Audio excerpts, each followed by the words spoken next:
அஸ்ஸலாமு அலைக்கும் வரஹ்மத்துல்லாஹி வபரகாத்துஹு. அன்பிற்குரிய சகோதர சகோதரிகளே, இஸ்லாத்தின் பார்வையில் உணவு, உடை, உறைவிடம் என்ற தொடர் நிகழ்ச்சியில் 27 நாட்கள் நம்ம நிறைவு செய்துவிட்டு 28ஆம் நாளில் நம்ம அமர்ந்திருக்கிறோம். ஏற்கனவே அறிவித்தபடி இன்றும் நாளையும் பூஜை செய்யப்பட்ட பொருள்களை, மாமிசம் இல்லாத பொருள்களை நம்ம சாப்பிடுவது கூடுமா என்பது சம்பந்தமாக நாம் ஏற்கனவே சொன்ன செய்திகளுக்கு அதை ஒட்டி எழுந்திருக்கிற சந்தேகங்கள், அதில் எடுத்து வைக்கப்படுகிற எதிர்வாதங்கள், இதையெல்லாம் தெளிவுபடுத்துவதற்காகத்தான் இந்த 2 நாளை ஒதுக்கியிருக்கிறோம். இதில் ஏற்கனவே நம்ம என்ன சொன்னோமோ அந்த நிலையில் எந்த ஒரு மாற்றமே கிடையாது. எத்தனை மறுப்புகள் போட்டாலும் சரி, அந்த மறுப்புகள் நம்முடைய அந்த வாதத்துக்கு மறுக்கக்கூடிய தகுதியில் இருக்கலை. அதை முதல்ல வழங்கிக்கணும். அதைத்தான் சொல்ல போகிறோம். இருந்தாலும் அவங்க வேறு வாதங்கள் வைக்கிறதுக்கு என்ன காரணம் என்று சொன்னால், நம்ம ஏற்கனவே சொன்ன அந்த விளக்கத்தில் இன்னும் சில கூடுதல் தகவலை நம்ம சொல்லியிருக்கணும். அப்படி இருந்தால் அந்த கேள்வி வந்திருக்காது அப்படிங்கிற அடிப்படையில் அதை நம்ம ஃப்ரெஷ்ஷாகவே உங்களுக்கு எல்லாத்தையும் விளக்கிவிட்டு, அதில் எந்த ஒரு நிலைப்பாடு புதுசாக ஒன்றும் வராது. கூடுதல் விளக்கங்களும் கூடுதல் ஆதாரங்களையும் சேர்த்து, அதை ஆரம்பத்திலேருந்தே உங்களுக்கு சொல்கிற மாதிரி அந்த பூஜை செய்யப்பட்ட பொருள்களை பற்றி என்ன நிலைப்பாடு எடுக்கணும் என்பதற்கு ஃப்ரெஷ்ஷாகவே நம்ம சொல்லிடுவோம். அதில் ஃபஸ்ட்டு விளங்க வேண்டிய என்னன்னு கேட்டால், ஒரு பொருளை ஹலால் ஹராம் என்று முடிவு செய்கிறதா இருந்தால் ரெண்டையுமே அல்லாஹ் தான் செய்யணும். இது இஸ்லாத்தினுடைய அடிப்படை. நமக்கு சில விஷயங்கள் அருவருப்பாக இருக்கிறது, நமக்கு லாஜிக்கு ஏற்றதாக இல்லை அப்படிங்கிற காரணத்திற்காக ஒன்றை ஹராமாக்குவதோ, அல்லது நமக்கு ஹலாலாக இருந்தால் தான் இது நல்லா இருக்கும் அப்படிங்கிற விருப்பமாக இருக்கின்ற காரணத்திற்காக ஹலால் ஆக்குவதோ நமக்கு அதிகாரம் கிடையாது. அப்போ ஹலால் ஹராம் என்கிற விஷயம் அல்லாஹ்வுடைய தனிப்பட்ட ஒரு அதிகாரம். இது ஃபஸ்ட்டு நம்ம அடிப்படை எல்லாரும் வழங்கி வைத்துக்கொள்ள வேண்டும். அதில் இன்னொரு விஷயம் என்னென்னு கேட்டால், இது எல்லா மதுஹபுகள்லையும் எல்லா பிரிவினர்கிட்டையும் ஒத்துக்கொள்ளப்பட்ட ஒரு விதி இருக்கிறது. அது சரியான விதி தான். அது என்ன விதி என்று கேட்டால், அல் அஸ்லு ஃபில் அஷியாய் அல் இபாஹா அப்படின்னு சொல்லுவாங்க. ஒரு காயிதா, ஒரு சட்ட விதி. அதாவது பொருட்களை பொறுத்த வரைக்கும் அது ஹலால் என்பது தான் ஒரே நிலைப்பாடு. ஹராமுக்கு தான் ஆதாரம் காட்டணும். ஏதாவது ஒன்று புதுசாக பார்க்குறீங்கன்னா இது ஹராமா ஹலால்னா ஹலால். ஏன்னு கேட்டால் எல்லாத்தையுமே அல்லாஹ் நமக்கு படைச்சிட்டான்.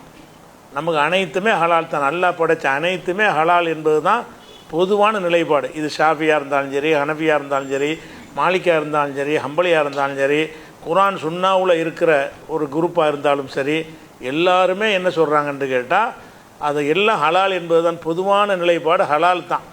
ஹராமுக்கு தான் ஆதாரம் காட்டணும். ஹராமுக்கு, ஹலாலுக்கு யாரும் ஆதாரம் காட்ட தேவையில்லை. ஹலாலுக்கு என்னென்னா, ஹராமுக்கு ஆதாரம் இல்லாட்டி ஹலால் தான் அது. அப்போ எதையாவது ஹராம் என்று நம்ம சொல்வதாக இருந்தால், இன்ன காரணத்தினால் இது ஹராமுன்னு நீங்கள் தெளிவாக காட்டணும். காட்ட முடியலைன்னு அது ஹலால் தான். நீ ஹலாலுக்கு ஆதாரம் காட்டினு என்ன செய்யக்கூடாது, கேட்கக்கூடாது.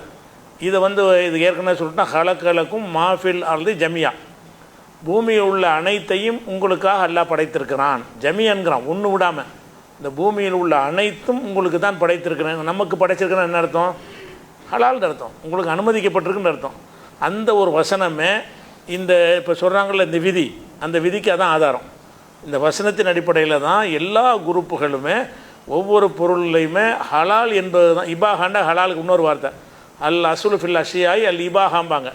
ஒரு பொருட்களில் அசல் என்னன்னு கேட்டால் அது கூடும் என்பது தான், அது ஹலால் என்பது தான் அப்படிங்கிற ஒரு நிலைப்பாடு ஒத்துக்கொண்ட ஒரு விதி. யாருக்கு இந்த விதியில் மாற்றம் கிடையாது. இதை அடிப்படையை விளங்கி கொண்டு, இப்போ ஹராம்ங்கிற அதிகாரம் யாருக்காவது இருக்கான்னு கேட்டால் அல்லாஹ்வுடைய ரசூலுக்கே இல்லைங்கிறது தான் மார்க்கத்தினுடைய நிலைப்பாடு.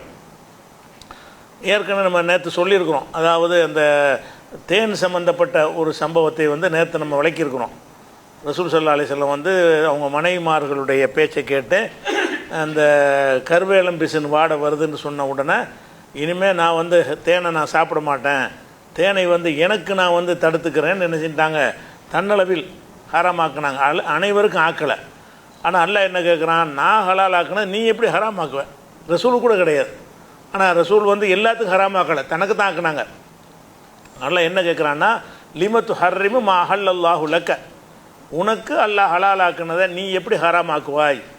அப்போ நம்ம வந்து ஹராம்னு ஆக்குறது சொல்கிறதுக்கு பயப்படணும். ஒரு விஷயத்தை வந்து ஹலால்னு சொல்வதற்கு பயப்படுவதை விட ஹராம்னு சொல்ல ஹராம்னு ஆக்குறதுக்கு பயப்படாமல் சொன்னால் அல்லாஹ்வுடைய ரசூலையே அல்லாஹ் கண்டித்த ஒரு விஷயம் அது. நான் எஜமான ஒருத்தன் இருக்க, நீ ஹலாலாக்குவியா? ஒன்றை என்னுடைய அடியார்களுக்கு நான் தான் ஹராமாக்குவேன், நான் தான் ஹலாலாக்குவேன். அடியார்களுக்கு உத்தரவிடக்கூடிய அதிகாரம் எனக்கு தான் இருக்குது. அப்படிங்கிற காரணத்தினால தான் நபிகள் நாயகம் ஸல்லல்லாஹு அலைஹி வஸல்லம் அவர்களுக்கு அல்லாஹ் என்ன செய்கிறான்னு கேட்டால், யா அய்யுஹன் நபியு லிமத்து ஹர்ரிமு, நீ ஏன் ஹராமாக்குகிறாய்? மா அஹல்லல்லாஹு லக்க, அல்லாஹ் உனக்கு ஹலாலாக்குனதை நீ ஏன் ஹராமாக்குகிறாய் என்ற ஒரு வசனத்திலிருந்து நம்ம என்னத்துக்கு பார்க்க போனால் ஹராமுக்கு தெளிவான ஆதாரம் இருக்குனுங்கிற பேசிக் நீங்கள் விளங்கிக்கணும். இந்த விஷயத்தை விளங்குவதாக இருந்தால் ஹராம் என்று சொல்பவர்கள் தான் ஆதாரத்தை காட்டணும். சும்மா சில காரணங்களை வந்து சொல்லிலாம் ஹராமாக்கிடக்கூடாது. ஆதாரத்தை காட்டி என்ன செய்யணும்? ஹராமாக்கணுங்கிறது விளங்குகிறது. அதே மாதிரி வந்து ஏற்கனவே இது சொன்ன உசூல் தான், இது சொன்ன உசூலை தான் திருப்பி ஒருக்கா சொல்கிறேன். அதாவது 6:140 வசனத்தில் அல்லாஹ் என்ன சொல்கிறான்னு கேட்டால், அதாவது 16வது சூறாவில் 116வது வசனம், அதில் என்ன கேட்டால், ஒலா தக்குல், நீங்கள் சொல்லாதீங்க, லிமா தசிஃபு அல்சினத்துக்கும் உங்களுடைய நாவுகள் கூறுபவற்றை எல்லாம் நீங்கள் என்ன செஞ்ச சொல்லிடாதீங்க. ஹாதா ஹலாலுன்னு ஹாதா ஹராமுன், இது ஹலாலு இது ஹராமுன் பண்ணி சொல்லிவிடாதீங்கிறான்ல. லி தஃப்தரு அலல்லாஹில் கதிப, அல்லாஹ் மேலே வந்து பொய்யை இட்டு கட்டி அப்படி சொல்லிடாதீங்க, நான் சொன்னான்னு பாருங்கள் அப்படின்னு நல்லா என்ன செய்கிறான்டா, மக்களுக்கு உலாத்த கட்டளை நம்ம சொல்லக்கூடாதுங்கிறான். இது ஹலால் இது ஹராம்னு சொல்வதாக இருந்தால் என் மீது இட்டுக்கட்டி சொல்கிறீங்கன்னு அர்த்தம். நான் சொல்லி இருந்தால் தான் நீங்கள் சொல்லணும். இப்போ ஹலால்னு ஒன்றை சொல்வதற்கு நம்ம இட்டுக்கட்டி சொல்லலை. ஏன் இட்டுக்கட்டி சொல்லலை? எல்லாம் ஹலால் தானே. நம்ம ஒன்றை ஹலால்னு சொன்னோம்னா அனைத்து ஹலால், அதனால ஹலால். ஹராம்னு சொன்னால் குறிப்பிட்டு காட்டு.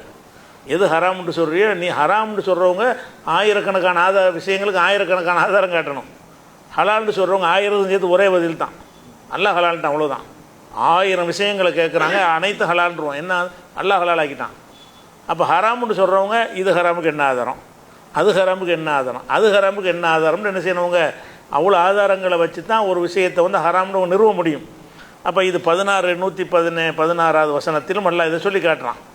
அப்படி யாராவது செய்வார்களே ஆனால் அல்லதீன யஃப்தரூன் அலல்லாஹில் கதிப லா யுஃப்லிஹூன், அல்லாஹ் மேலே பொய்யை இட்டு கட்டுறவங்க வெற்றி பெற மாட்டார்கள். அப்போ இந்த விஷயத்தில் நம்ம என்னென்னா ஹராம்னு ஹலால்னு சொல்கிறதுக்கு பயப்படுறாங்க. எப்படி போய் ஹலாலுங்கிறீங்க அப்படிங்கிறாங்க. எப்படி போய் ஹராம்னு சொல்கிறேன்னு என்ன, அதுக்கு பதறணும். எப்படி வந்து அல்லாஹ் ஹராம்னு சொல்லாத ஒன்றை நான் எப்படி ஹராம்னு சொல்வது என்று பயப்படணுமே தவிர அல்லாஹ் ஹலாலு சொல்வதுக்கு பயப்பட தேவையில்லை. அது அந்த விதியில் வந்து விட்டது. அதை நம்ம விளங்கிக்கிற ஒரு விஷயம். அதே மாதிரி வந்து 6:140 வசனத்தில் அல்லாஹ் சொல்லி காட்டுகிறான். அந்த காஃபிர்களுடைய நிலைப்பாட்டை சொல்கிறான். கது ஹசிரல்லதீன கத்தலு அவுலாதகும் சஃபகம் பி கைரி இல்மின், அறிவில்லாமல் தங்களுடைய பிள்ளைகளை கொள்கிறார்களே அவர்கள் நஷ்டமடைந்து விட்டார்கள் என்று சொல்லிவிட்டு இன்னொரு வேலையை அவங்க செஞ்சாங்கன்னு சொல்கிறான். ஹர்ரமும் ரஸகஹுமுல்லா, அல்லாஹ் அவங்களுக்கு வழங்கியதை வந்து ஹராமாக்கி கொண்டார்கள். பிள்ளைகளை கொள்வதையும் ஹராமாக்குன்னு ஒரே நிலையில் அனுப்பாட்டுறான். இவங்க நஷ்டப்பட்டாங்கன்னு கேட்டால் தங்களுடைய பிள்ளைகளை கொலை செய்கிறாங்க, ஒரு தப்பு. அல்லாஹ் ஹலாலாக்குனது, அல்லாஹ் ரிஸ்க் அளித்ததை ஹராமாக்கு இவங்களா ஹராமாக்குறாங்க. அதனால் இவர் நஷ்டமடைந்து விட்டார்கள். இஃப்திரான் அலல்லாஹ், அல்லாஹ் மேலே இட்டு கட்டி என்ன செய்கிறாங்க, இந்த மாதிரி ஹராம்னு சொல்லுகிறார்கள். கது லல்லு, அவங்க வழிகட்டு போய்விட்டார்கள். ஒமாக்கான முகுத்ததீன், அவங்க நேர் வழியில் இருப்பவர்களே இல்லை அப்படிங்கிற ஹராம்னு சொல்லிட்டோம்னு சொன்னால், ஆதாரம் தெளிவாக இல்லாமல் ஒன்றை ஹராம்னு சொல்லிட்டாங்கன்னு சொன்னால் அவர்கள் வழிகட்டவர்கள், அவங்க நேர் வழி பெற மாட்டார்கள் அப்படின்னு சொல்லி 6:140 வசனத்தில் அல்லாஹ் சொல்லி காட்டுகிறான். அதே மாதிரி வந்து இந்த விதியை வேற எங்கெல்லாம் சொல்கிறான்னு கேட்டால் 6:144 வசனத்தில் அல்லாஹ் சொல்லி காட்டுகிறான். அதாவது சில ஆண் பிராணிகள் இவங்களுக்கு ஹராமு, பெண் பிராணிகள் அவங்களுக்கு ஹராமு, ஒட்டகத்தில் ஆண் இவங்களுக்கு ஹராமு, ஒட்டகத்தில் பெண் அவங்களுக்கு ஹராமுன்ட்டு ஒரு வகையாக பிரித்து வச்சுருந்தாங்க ஜாஹிலியா காலத்தில். அது அல்லாஹ் என்ன கேட்குறான், ஆதக்கரணி ஹர்ரமா அமில் உன் செய்யணி, ஏன்டா இது அல்லாஹ் ஹராமாக்குனா அல்லாஹ் இதில் ஆண் பிராணிகளை ஹராமாக்கி இருக்கிறானா பெண் பிராணிகளை ஹராமாக்கி இருக்கிறானா சொல்லு, ஆதாரத்தோடு சொல்லு, நீனா என்ன ஹராமாக்குற அப்படின்னு நல்லா கேட்டுட்டு ஃபமன் அல்லமு, எவன் பெரிய அநியாயக்காரனாக இருப்பான், மிம்மன் இஃப்தரா அலல்லாஹி கதிபன், அல்லாவின் மீது பொய்யை இட்டு கட்டுகிறானே, அல்லாஹ் ஒன்றை ஹராமுன்னு சொல்லாமல் இருக்கும்போது அவன் ஹராமுன்னு சொன்னால் தான் இட்டு கட்டுறான். அந்த டாப்பிக்லாம் இது வருது. அதை சொல்லும்போது தான் இது அல்லாஹ் சொல்கிறான். அல்லாஹ் மீது இட்டு கட்டுவது என்றால் அல்லாஹ் ஹராமாக்காத ஒன்றை ஒருத்தனை ஹராமாக்கினான் என்று சொன்னால் அவனை விட அநியாயக்காரன் யார் அப்படின்னு சொல்லிட்டு, இன்னுல்லாஹ் லா யஹ்தில் கௌமல் லாலிமீன், அநியாயக்கார கூட்டத்துக்கு அல்லாஹ் வழிகாட்ட மாட்டான். இது 6:144 வசனத்தில் இருக்கிறது. அதே மாதிரி 7:32 வசனத்தில் அல்லாஹ் என்ன செய்கிறான்னு கேட்டால், குல் நபியை நீங்கள் கேளுங்கள், மன் ஹர்ரம ஜீனத் அல்லாஹி, 2 விஷயத்தில் வரும். அல்லாஹ் வந்து இந்த உலகத்தில் வந்து உணவுகளையும் நமக்கு தந்திருக்கிறான், சும்மா அலங்கார பொருளையும் தந்திருக்கிறான். உலகத்தில் உள்ள எல்லாமே திங்கிறது உள்ளதா இல்லை. அலங்கார நறுமணத்தை அல்லாஹ் நறுமண பொருள்களை தந்திருப்பான், ஆடைகளை தந்திருப்பான். அப்போ அல்லாஹ் என்ன கேட்குறான்னு கேட்டால், இந்த அடியார்களுக்கு அல்லாஹ் பூமியிலிருந்து வெளிப்படுத்தியிருக்கிற அலங்கார பொருட்களையும் தையிபாத்தி மினர் ரிசுக்கு, உண்ணுகிற தூய்மையான பொருள்களையும் எவன் ஹராமாக்க முடியும்? உணவு மட்டும் கிடையாது, அத்தர் போடக்கூடாதுன்னா அது நீ எப்படி ஹராமாக்குவே? அதாவது உண்பதற்கு மட்டும் இந்த ஹராம் ஹலால் வரல. அல்லாஹ் அடியார்களுக்கு என்ன செய்கிறான்னா, அந்த பூமியில் திங்கிற சாமானையும் தந்திருக்கிறான், நம்ம அலங்கரித்து கொள்ளக்கூடிய சாமானையும் தந்திருக்கிறான். அலங்காரத்துக்கு பயன்படக்கூடிய அழகான பெயிண்ட் அடிக்கிறீங்க, இது கூடுமான்னா ஆதாரம்லாம் தேட வேண்டியதில்லை. கூடாதுன்னு ஆதாரம் சொல்கிறா, கூடாதுன்னு ஆதாரம் இப்படி கூடுதானே. இந்த மாதிரி பெயிண்ட் அடித்து செவத்துக்கெல்லாம் அடிக்கலாமான்னு ஒருத்தன் கேட்குறான். பெயிண்ட்டுங்கிற ரசூலுல்லாஹ் காலத்தில் இல்லை, ரசூலுல்லாஹ் காலத்தில் இல்லாமல் போகுதுரா, இது எப்படி நீ ஹராமாக்குவே? நீ பெயிண்ட் அடிக்கிறது உலகத்து பொருள் தானே அது. அப்போ அந்த மாதிரி என்ன செய்யணும்னு கேட்டால், இதெல்லாம் அலங்காரத்துக்கு புரியுது. இந்த மாதிரி லைட்லாம் போடலாமா போடக்கூடாதுங்கிற ஆதாரத்தை சொல்லணும்னு கேட்கணும். போடலாமான்னு கேட்டால் நீ போடக்கூடாதுங்கிற அது போடலாமான்னு கேட்கவே கூடாது. எல்லாமே ஹலால் தான். உலகத்தில் அனைத்துமே அந்த கார்பெட் விரிக்கலாமான்னு வந்து கேட்குறான், விரிக்கக்கூடாதுன்னு சொல்லு. விரிக்கிறதுக்கு ஆதாரம் கேட்கக்கூடாது, கார்பெட் விரிக்கக்கூடாதுன்னு ஒரு ஆதாரத்தை காட்டு. இந்த ஆதாரத்தின் அடிப்படையில் கார்பெட் விரிக்கிறது தப்பு, சேரில் உட்கார்ந்து பயான் கேட்கலாமான்னு ஒரு கேட்டான்னா கூடாதுன்னு ஆதாரம் சொல்லி, அதுக்கு நம்ம ஆதாரம் சொல்லிட்டு இருக்கக்கூடாது. சேரில் உட்காந்து பயான் கேட்கலாமான்னு கேட்பான். கூடாதுன்னு சொல்கிறியா, அப்போ ஆதாரம் காட்டு. கூடுங்கிற என்ன ஆதாரம்? கூடுங்கிறக்கு ஆதாரம் கேட்கவே கூடாது. ஏன்னு கேட்டால் அல்லாஹ் வந்து தன் அடியார்களுக்கு வெளிப்படுத்தி தந்திருக்கிறான். குல் நபி நீங்கள் சொல்லுங்கள், மன் ஹர்ரம ஜீனத் அல்லாஹி, அல்லாஹ்வுடைய அலங்கார பொருள்கள், அல்லத்தி அஹ்ரஜல் இபாதிஹி, அடியார்களுக்காக அவன் வெளிப்படுத்தியிருக்கிறான். இதெல்லாம் அவன் தான் தயாரித்து தந்திருக்கிறான். அதை எவன் ஹராமாக்க முடியும்? தையிபாத்தி மினர் ரிசுக்கு, ரிசுக்கில் வந்து தூய்மையானவைகள், உண்பதற்கு தந்த விஷயங்களையும் அலங்காரத்துக்கு தந்த விஷயங்களையும் எவனாவது ஹராமாக்க முடியுமா? ஹராமாக்க முடியாது, எனக்கு உள்ளது தான் அப்படின்னு சொல்லி என்ன செய்கிறான்னு கேட்டால், இந்த விஷயங்கள் எல்லாம் குல்ஹியல் இல்லதீன் ஆமனும், இவையெல்லாம் மூமின்களுக்கு உரியது. எது? இந்த உலகத்தில் உள்ள ரிசுக்காக இருக்கட்டும், உலகத்தில் உள்ள அலங்கார பொருள்களாக இருக்கட்டும், மூமின்களுக்கு உரியது. ஹாலிசத்தன் யௌமல் கியாமத்தி, கியாமத்து நாளில் துன்யாவுலேயும் முஸ்லீம்களுக்கு உரியது. துன்யாவில் மற்றவங்களும் பயன்படுத்திக்கிடுவாங்க, ஆகிரத்தில் வந்து மூமின்களுக்கு மட்டும் உரியது. இந்த உணவு அலங்கார பொருள்கள் எல்லாம் துன்யாவில் அவனுக்கும் உள்ளது, உனக்கும் உள்ளது, ஆகிரத்தில் உனக்கு மட்டும் உரியது அப்படின்னு நல்லா சொல்லி காட்டும்போது 7:32 வசனத்தில் எவன்டா ஹராமாக்குறதுன்னு கேள்வி கேட்குறான்ல. நான் ஹலாலாக்கின ஒன்றை, நான் அலங்கார பொருளாக தந்திருக்கிற ஒன்றை வந்து நீங்கள் எப்படி ஹராமாக்குவீங்கன்னு நல்லா கேட்குறான். அப்போ அடிப்படை நம்ம என்ன விளைவிக்கணும்னு கேட்டால், எதை ஹராம்னு சொல்வதாக இருந்தாலும் சரி அதுக்கு தெளிவாக ஆதாரம் வச்சுருக்கலான்னு கேட்கணும். இது ஹராம்னு சொல்வதற்கு இந்த வசனத்திலிருந்து தெரிகிறேன்னு சொல்லு, இந்த ஹதீஸிலிருந்து தெரிகிறேன்னு சொல்லணுமே தவிர, இல்லை அது வந்து பார்த்தா அது தப்பாக தானே தெரியுது, அது இப்படி பார்த்தாலும் உனக்கு தப்பானு தெரிஞ்சாலும் ஆதாரம் ஆகாது. இந்த ஹராம்னு சொல்வதற்கு என்ன செய்யணும்? ஒரு வசனத்தை காட்டணும், ஒரு ஹதீஸை காட்டணும். அதே மாதிரி வந்து 10:59 வசனத்தில் எல்லாம் என்ன செய்கிறான்னு கேட்டால், குல் நபியை நீங்கள் சொல்லுங்கள், அராய்த்தும் அன்சலல்லாஹு லக்கும் மின் ரிசுக்கின், அல்லாஹ் உங்களுக்கு வழங்கிய ரிசுக்கு இருக்கிறத அதில் ஃபஜஅல்தும் மின்ஹு ஹராமன் ஹலாலன், நீங்களாக அதில் ஹலாலையும் ஹராமையும் ஏற்படுத்துகிறீர்கள்.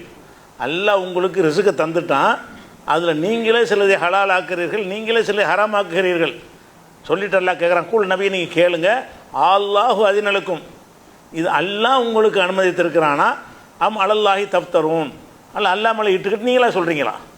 இது ஹராம்னு சொல்கிற நீங்களா சொல்கிறீங்களா? அல்லாஹ் சொல்லியிருக்கிறானா உங்கள்கிட்ட கேட்க சொல்கிறான். அப்போனா என்னது? இந்த விஷயத்தில் அல்லாஹ் வந்து அதிகாரத்தை யாரும் கொடுக்க தயாராக இல்லை. அவங்க அல்லாஹ் வழங்கின அல்லாஹ் இருக்கிற ரிசுக்கை வந்து ஹராம் என்றும் ஹலால் என்றும் நீங்களே ஆக்க பார்க்குறீங்க.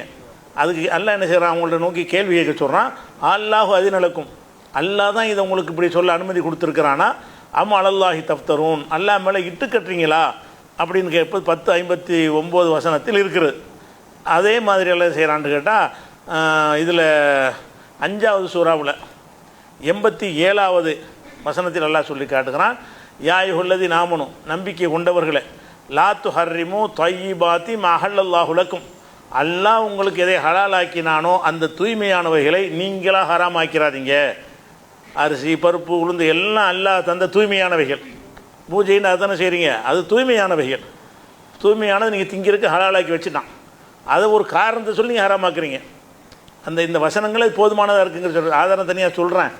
அப்போ யா அய்யுஹல்லதி நாமனு, நம்பிக்கை கொண்டவர்களே, லா துஹர்ரிமு, நீங்களாக ஹராமாக்கி கொள்ளாதீர்கள், தையிபாத்தி மா அஹல்லல்லாஹு லக்கும், அல்லாஹ் உங்களுக்கு ஹலாலாக்கினான அதை ஹலாலாக்கிய தூய்மையானவைகளை நீங்கள் ஹராமாக்கிறாதீங்க சொல்லிட்டு, அப்படி ஆக்குறது என்ன காரியம்னு கேட்டால் வரம்பு மீறல், என்னுடைய அதிகாரத்தை கையில் எடுக்கிறதுன்னு சொல்லிட்டு அல்லாஹ் என்ன செய்கிறான்னா, வலா தஅத்தது, வரம்பு மீறிடாதீங்க. இந்த விஷயத்தில் எல்லை தாண்டி நானும் ஹராமாக்குவேன், ஆதாரம் இல்லாட்ட நான் ஹராமாக்குவேன், எனக்கு தப்பு மாதிரி தெரியுது அதனால் ஹராமாக்குவேன், என் மனசு ஏற்றுக்கிற மாட்டேங்குது அதனால் ஹராமாக்குவேன்னு சொன்னீங்கன்னா அல்லாஹ்வுடைய அதிகாரத்தை கையில் எடுக்கிறீங்க. வலா தஅத்தது, நீங்கள் வரம்பு மீறாதீர்கள், இன்னல்லாஹ லா யுஹிப்புல் முஅ்ததீன், வரம்பு மீறுவர்களை அல்லாஹ் நேசிக்க மாட்டான் என்று அல்லாஹ் என்னது ஹராமா ஆக்காதீங்கன்ற, ஹலால் ஆக்காதீங்கன்னு எந்த ஒரு வசனமும் இல்லை. ஹராமாக்காதீங்கிற கட்டம் தான் இருக்குது. நீங்கள் எதையுமே அல்லாஹ் உங்களுக்கு தந்திருக்கிற ரிஸ்கை ஹராமாக்கி விடாதீர்கள். அப்போ ஹராமாக்குனா என்னவாகும்னு கேட்டால் வரம்பு மீறலாகும். அதனால் உலா தாத்தது. அப்போ யார் ஒருத்தர் ஆதாரம் இல்லாமல் ஒன்றை ஹராம்னு சொல்லுகிறாரோ அவர் வரம்பு மீறுகிறார். மனிதனுக்கு என்ன வரம்பு கொடுத்துருக்கான அதை மீறி அல்லாஹ்வுடைய அதிகாரத்தை கையில் எடுக்கிறார். எல்லாம் மீறி இப்போ என்ன செய்கிறாரு, நான் தான் அல்லாங்கிறார். அதான் அர்த்தம், நீ ஹராமாக்குனா நீ என்ன இறைவனா, அது அவன்லப்பா ஹராமாக்கு, நீ என்ன ஹராமாக்குறது அப்படிங்கிற அடிப்படையில் இந்த வார்த்தையெல்லாம் சொல்லி காட்டுகிறான். இதெல்லாம் குர்ஆன் மூலமாக ஹராம் என்று ஒன்றை சொல்லக்கூடியவர்கள் தான் ஆதாரம் சமர்ப்பிக்க வேண்டும். அது இல்லாமல் என்ன செய்ய முடியாது. ஹராமை நம்ம என்ன காரணத்தை சொன்னாலும், இதனால் அப்படி வருது, அதனால் இப்படி வருது, தீமைக்கு துணை செய்கிறதா வருது, அதெல்லாம் அல்லாஹ் சொல்லியிருப்பான். நீ இது ஹராம்ங்கிறதுக்கு என்ன ஆதாரம் வச்சுருக்கிற, இது பொரி, இது ஹலாலா இல்லையா, இது சர்க்கரை, இது ஹலாலா இல்லையா, ஹலால், அது ஹராம், அவருக்கு என்ன ஆதாரம் காட்டுறேன்னா என்னமோ செஞ்சு விட்டாங்கிறதா ஹராமுங்கிற, அதான் ஆதாரம் காட்டுறதுக்கு. அல்லாஹ் ஹலாலாக்குனது எவனோ என்னமோ சொல்லிட்டாங்கிற காரணத்துக்காக வேண்டி இதில் எப்படி அது ஹராமு வரும், என்ன செய்ய, அது நமக்கு ஒத்துக்கிற மாட்டேங்குது, சிறுக்குக்கு துணை போகிற மாதிரி அப்படி நல்லா சொல்லியிருக்கிறானா அப்படின்னு நம்ம பார்க்கணும். இதெல்லாம் ஒரு இந்த வசனத்திலேருந்து விளக்கம் சொல்லும்போது விரிவாக வந்துடும் உங்களுக்கு. அதுக்கடுத்து என்ன செய்கிறாங்கன்னு கேட்டால், பல விஷயங்களை இதையும் ஏற்கனவே சொன்ன விதி தான், அதோடு இணைச்சி பார்த்தா அந்த இது விளங்கும். அது ரசூலுல்லாஹ் என்ன செய்கிறாங்கன்னு கேட்டால், அல்லாஹ் சில கடமைகளை உங்களுக்கு விதித்திருக்கிறான், அந்த கடமைகளை பாழாக்கிறாதீங்க. சில பொருள்களை ஹராமாக்கியிருக்கிறான், அதை மீறிடாதீங்க. ஒரு எல்லையை வகுத்திருக்கிறான், அதையும் எல்லையை மீறி விடாதீர்கள் என்று சொல்லிவிட்டு, ஓ சக்கத்த அன் அஷியா, பல விஷயங்களை பற்றி சொல்லாமல் விட்டிருக்கிறான். சொல்லாமல் விட்டதுன்னா மின்கைர் நிசியானின், மறதியினால் அல்ல, வேணும்னு சொல்லாமல் விட்டுருக்கிறான். சொல்லாமல் விட்டான்னு சொன்னால் ஃபலா தபஹசு அன்ஹா, அதில் போட்டு ஆய்வு செய்யக்கூடாது, ஹலால் விட்டுற வேண்டியதான். அல்லாஹ் சொல்லாமல் ஒரு விஷயத்தை பற்றி சொல்ல, இந்த மாதிரி ஆயுத பூஜையுடைய பொரியை திங்கலாமான்னு அல்லாஹ் என்ன செய்யலை, சொல்லலை, நமக்கு நேரடியாக ஒன்றும் வரலை. வரட்டி உனக்கு என்ன, அதை பற்றி எல்லாம் சொல்லலை, இல்லை சொல்லாட்டி நீ ஏன் சொல்கிற, அவன் சொல்லாத ஒன்றை நீ என்னத்துக்கு சொல்கிற, ஃபலா தபஹசு அன்ஹா, அதுக்குள்ளே ஆய்வுக்கு போகாதீங்க. அல்லாஹ் சொல்லலை, இல்லை அவன் மறதி உள்ளவன், அவன் மறந்துட்டு சொல்லாமல் விட்டாமல் இருக்குது, அப்போ நம்ம சேர்த்துக்குருவோன்னு சொல்கிறதுன்னா அப்போ அல்லாஹ் மறதியாளனாக பார்க்குறார்கள். இவங்க எந்த ஆதாரத்தையும் காட்டாமல் ஒன்றை ஹராம் என்று சொல்வார்களே, ஆனால் என்ன ஆதாரம் காட்டியிருக்கான்னு பிறகு காட்ட, சில ஆதாரங்களை காட்டிருக்கேன்னா ஆதாரமாக நீங்கள் பாருங்கள். இந்த மறுப்பு போட்டவர்கள்லாம் சொல்கிறது, ஆதாரத்தை காட்டாமல் நீங்கள் அதை ஹராம்னு சொல்வீர்களே, ஆனால் அப்போ நீங்கள் என்ன செய்கிறீங்கன்னா அல்லாஹ்வுடைய அதிகாரத்தை கையில் எடுக்கிறீங்க, இப்படி செய்யாதீங்கன்ற ஹதீஸ் இருக்கிறது. இது தாரகுத்திரியில் உள்ள ஹதீஸை முன்னரையும் சொல்லியிருக்கிறோம், திருப்பி ஒருக்காவும் சொல்லிடுறோம். அதே மாதிரி பஸாருங்கிற நூலில் இந்த விதியை அல்லாஹ்வுடைய தூதர் சொல்கிறாங்க. என்ன சொல்கிறாங்கன்னு கேட்டால், மா அஹல்லல்லாஹு ஃபீ கிதாபிஹி ஃபஹுவ ஹலாலுன், அல்லாஹ் தன்னுடைய கிதாபில் வேதத்தில் எதை ஹலாலாக்கி இருக்கிறானோ அதுதான் ஹலால். ஒமா ஹர்ரம ஃபஹுவ ஹராமுன், எதை வேதத்தில் ஹராம் என்று சொல்லியிருக்கிறானோ அதுதான் ஹராம். ஒமா சகத் அன்ஹு, எதை பற்றி அல்லாஹ் சொல்லாமல் விட்டிருக்கிறானோ ஃபஹு ஆஃபுன், அது மன்னிக்கப்பட்டது, அது குற்றமில்லை, ஹலால்னு அர்த்தம். உங்களுக்கு அது கேள்வி வராது. ஃபக்புலு மினல்லாஹி ஆஃபியத்தஹு, அல்லாஹ் எதை மன்னித்து விட்டிருக்கிறானோ அதை நீங்கள் ஏற்றுக்கொள்ளுங்கள். அவனே சொல்லாமல் விட்டுட்டான். அதை பற்றி நீங்களாவது சொல்கிற ஹராம்னு ஆக்கின விஷயத்தையெல்லாம் அவன் சொல்லலை. இந்த பிரச்சனையில் பேசாமல் விட்டுருக்கிறான். பேசாட்டி நின்று விட்டுப்போ. அவன் பேசாமல் விட்டுருக்கான்டா உன்னை அனுமதிச்சிட, உன்னை கேள்வி கேட்க மாட்டேன்னு அர்த்தம். அவன் எதுக்கெல்லாம் கேள்வி கேட்பானோ அதையெல்லாம் அவன் தெளிவுபடுத்திடுவான். அப்படிங்கிற விஷயத்தை வந்து ரசூலுல்லாஹ் சொன்னாங்கன்னு பஸாருங்கிற ஒரு நூல்லையும் இருக்கிறது. இதெல்லாம் இஸ்லாத்தினுடைய ஒரு அடிப்படையில் உள்ள ஒரு விஷயம். இப்போ இதை விளங்கிட்டோமா? இந்த அடிப்படை மனசில் வச்சுக்கிறோங்க. முதல் விஷயம் என்னென்னு கேட்டால், ஹராம் என்று யார் சொல்கிறார்களோ அவங்க வந்து அவங்களா சொல்லவே முடியாது. எந்த ஒரு வாதங்கள், லாஜிக்கான வாதங்கள்லாம் சொன்னாலும் அல்லாட்ட எடுபடாது. அது ஹராம்னு சொல்வதற்கு எந்த வசனத்திலிருந்து அது ஹராம் நீ விளங்கினாய், எந்த ஹதீஸிலிருந்து அது ஹராம்னு விளங்கினாய் என்பதற்கு அவங்க சொல்லணுமே தவிர, வேறு ஏதாவது நம்ம நம்பிக்கைக்கு தகுந்தவாறு சில காரணங்களை சொல்லி ஹராம்னு சொல்வார்களே ஆனால் அவங்க எல்லை மீறுறாங்க. இது ஒரு பேசிக்கே ஃபஸ்ட்டு விளங்கிக்கிறணும். அதுக்கடுத்து என்ன விஷயம்னு கேட்டால், இந்த ஒமா உஹில்லங்கிற வசனத்துக்கு வர்றோம். அதாவது 4 விஷயத்தை அல்ல ஹராமாக்குறேன்னு சொல்கிறான்ல, அந்த 4 விஷயத்தை ஹராமாக்குற வசனங்கள் என்ன வருதுன்னு கேட்டால் 6:145 வருது. என்ன வருதுன்னு கேட்டால், ஃபிஸ்கன் உஹில்ல லி கைரில்லாஹி பிஹி, அல்லாதவர்களுக்காக உஹில்லங்கிற வார்த்தை வந்திருக்குது. இந்த உஹில்ல தான் பிரச்சனை. உஹில்ல என்பதற்கு நம்ம என்ன செய்கிறோம்னு கேட்டால், அறுக்கிறதுங்கிற அர்த்தம் தான் கொடுக்கணுங்கிறோம். சில ஆளுக்கு என்ன செய்கிறான்னா, உஹில்ல உண்டா வந்து அது பொதுவான வார்த்தை, அறுக்கிறது மட்டும் குறிக்காது. அது வந்து விவசாய பொருள் எந்த பொருளாக இருந்தாலும் அல்லாதவர்களுக்கு படையல் செஞ்சாலும் குறிக்கும் அப்படின்னு சிலர் சொல்கிறாங்கல்ல.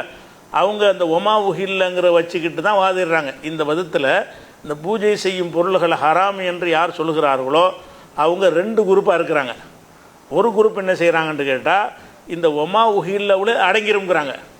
ஒமா உஹில்லன்னா என்னது, இறைவன் அல்லாதவர்களுக்காக சத்தமிடப்பட்டவைன்னு அதுக்கு அர்த்தம். அது அர்த்தம் அதுவாக இருந்தாலும் அது எதை குறிக்கும் என்றால், மாமிசத்தையும் குறிக்கும், மாமிசம் அல்லாத சைவ உணவுகளையும் குறிக்கும். 2 தான் குறிக்கும். அல்லாதவர்களுக்கு அவன் ஒரு மாமிசத்தை படையல் செஞ்சாலும் அது குற்றமாயிரும், தாவரங்களை படையல் செஞ்சாலும் குற்றமாயிரும் தான் இதுக்கு அர்த்தம் அப்படின்னு சொல்லி இந்த வசனம் தான் அதுக்கு ஆதாரம்னு உங்கள்கிட்ட காட்டுவாங்க. ஒரு சாரார் என்ன செய்வாங்கன்னா, ஒமா உஹில்லங்கிறதுக்குள்ளே 2 அர்த்தம் இருக்குங்கிறாங்க. அதை ஒமா உஹில்ல அல்லாதவர்களுக்காக சத்தமிடப்பட்டதுன்னு இப்போ அர்த்தம் செய்கிறோம். சத்தமிடப்பட்டதுன்னு சொல்லிவிட்டு அதனுடைய கருத்து வந்து அறுக்கப்பட்டதுன்னு நம்ம சொல்லிட்டு இருக்கோம்ல.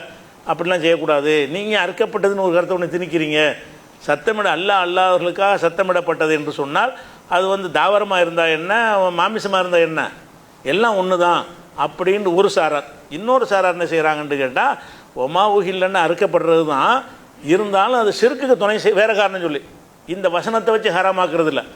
இந்த வசனத்தை வச்சு பூஜை பொருள்களை ஹராமாக்குற ஒரு சாராரும் இருக்கிறார்கள், இந்த மறுப்பு சொன்னவர்கள்.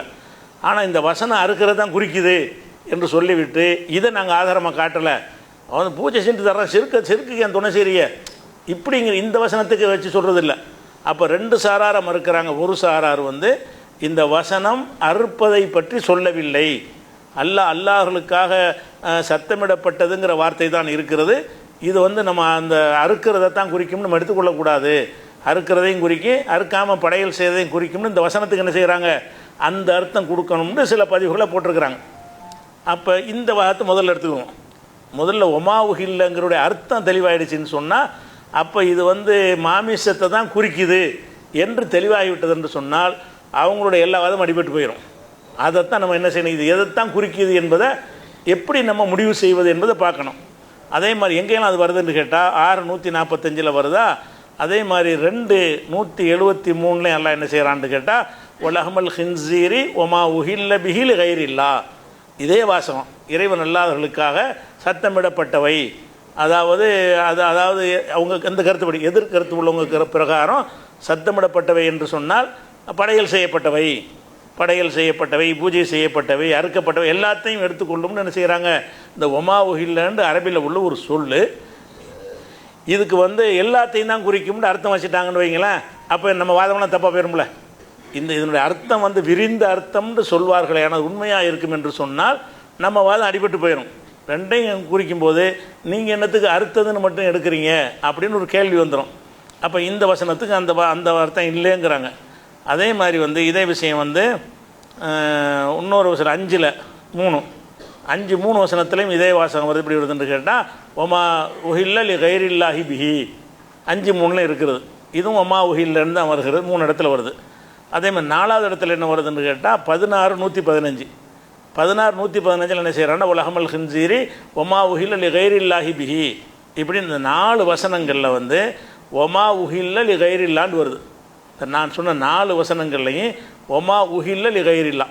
அப்போ அந்த ஒமா உஹில்ல லி கைரில்லாவுக்கு என்ன அர்த்தம் செய்வது என்றால், அறுக்கப்பட்டதுன்னு அர்த்தம் செஞ்சோமே ஆனால் இது மாமிசத்தை தான் குறிக்கும்னு வந்துடும். அந்த அர்த்தம் செஞ்சோம்னா. இல்லை அது பரந்த அர்த்தம் உள்ளது, அது மாமிசமாக இருந்தால் என்ன, வேறு பொருளாக இருந்தால் என்ன அப்படின்னு அர்த்தம் செய்வார்களே ஆனால் அப்போ பூஜை பொருள் சாப்பிடக்கூடாதுன்னு வந்துடும். மாமிசத்தையும் சாப்பிடக்கூடாது, தாவர வர்க்கங்களையும் என்ன செய்யக்கூடாது, சாப்பிடக்கூடாதுன்னு வந்துடும். அப்போ முதல்ல இந்த வார்த்தையோட அர்த்தம் என்ன, ஒமா உஹில்லங்கிற அர்த்தத்துக்கு வந்து பரந்த அர்த்தம் கொடுக்குறதா அல்லது வந்துக்கிட்டு அறுக்கிறதுங்கிற அர்த்தம் மட்டும் கொடுக்குறதா என்பது இப்போ உள்ள அந்த பிரச்சனை. இப்போ இந்த உஹில்லாவுக்கு போகிறதுக்கு முன்னாடி, ஏன்னா இதை வந்து டீப்பாக நான் விளக்கிருந்து அந்த பதிவெல்லாம் போட்டிருக்க மாட்டாங்க. ஒரு சொல் இருக்குன்னு வைங்க, ஒரு சொல்லுக்கு வந்து 4 வகையான அர்த்தம் இருக்குது. ஒரு சொல்லுக்கு வந்து என்ன இருக்குது, எல்லா மொழிகள்லையும், அது அரபியாக இருந்தாலும் சரி, தமிழாக இருந்தாலும் சரி, குரானாக இருந்தாலும் சரி, ஹதீஸாக இருந்தாலும் சரி, ஏன் பேச்சாக இருந்தாலும் சரி, உங்கள் பேச்சாக இருந்தாலும் சரி, அந்த சொற்களுக்கு என்ன இருக்கும்னா 4 வகையான அர்த்தம் இருக்கும். சில இடத்துல ஒரு வகையான அர்த்தம், சில இடத்துல இன்னொரு வகையான அர்த்தம், சில இடத்துல இன்னொரு வகையான அர்த்தம், சில இடத்துல இன்னொரு வகையான அர்த்தம்னு சொல்லி 4 வகையான அர்த்தம் இருக்குது. 4 வகையான அர்த்தம் என்னன்னு கேட்டால், ஒரு சொல்லுக்கு அகராதியில் என்ன அர்த்தம், ஒரு சொல்லுக்கு என்ன இருக்குது அகராதியில் முதல்ல அந்த வார்த்தையை உண்டாக்கியிருப்பான்ல அந்த மொழியில், அந்த மொழியில் அந்த வார்த்தை இப்போ உஹில்லன்னா சத்தம் போடுறதுன்னு உண்டாக்கிட்டான், அகராதி அர்த்தம் தான்.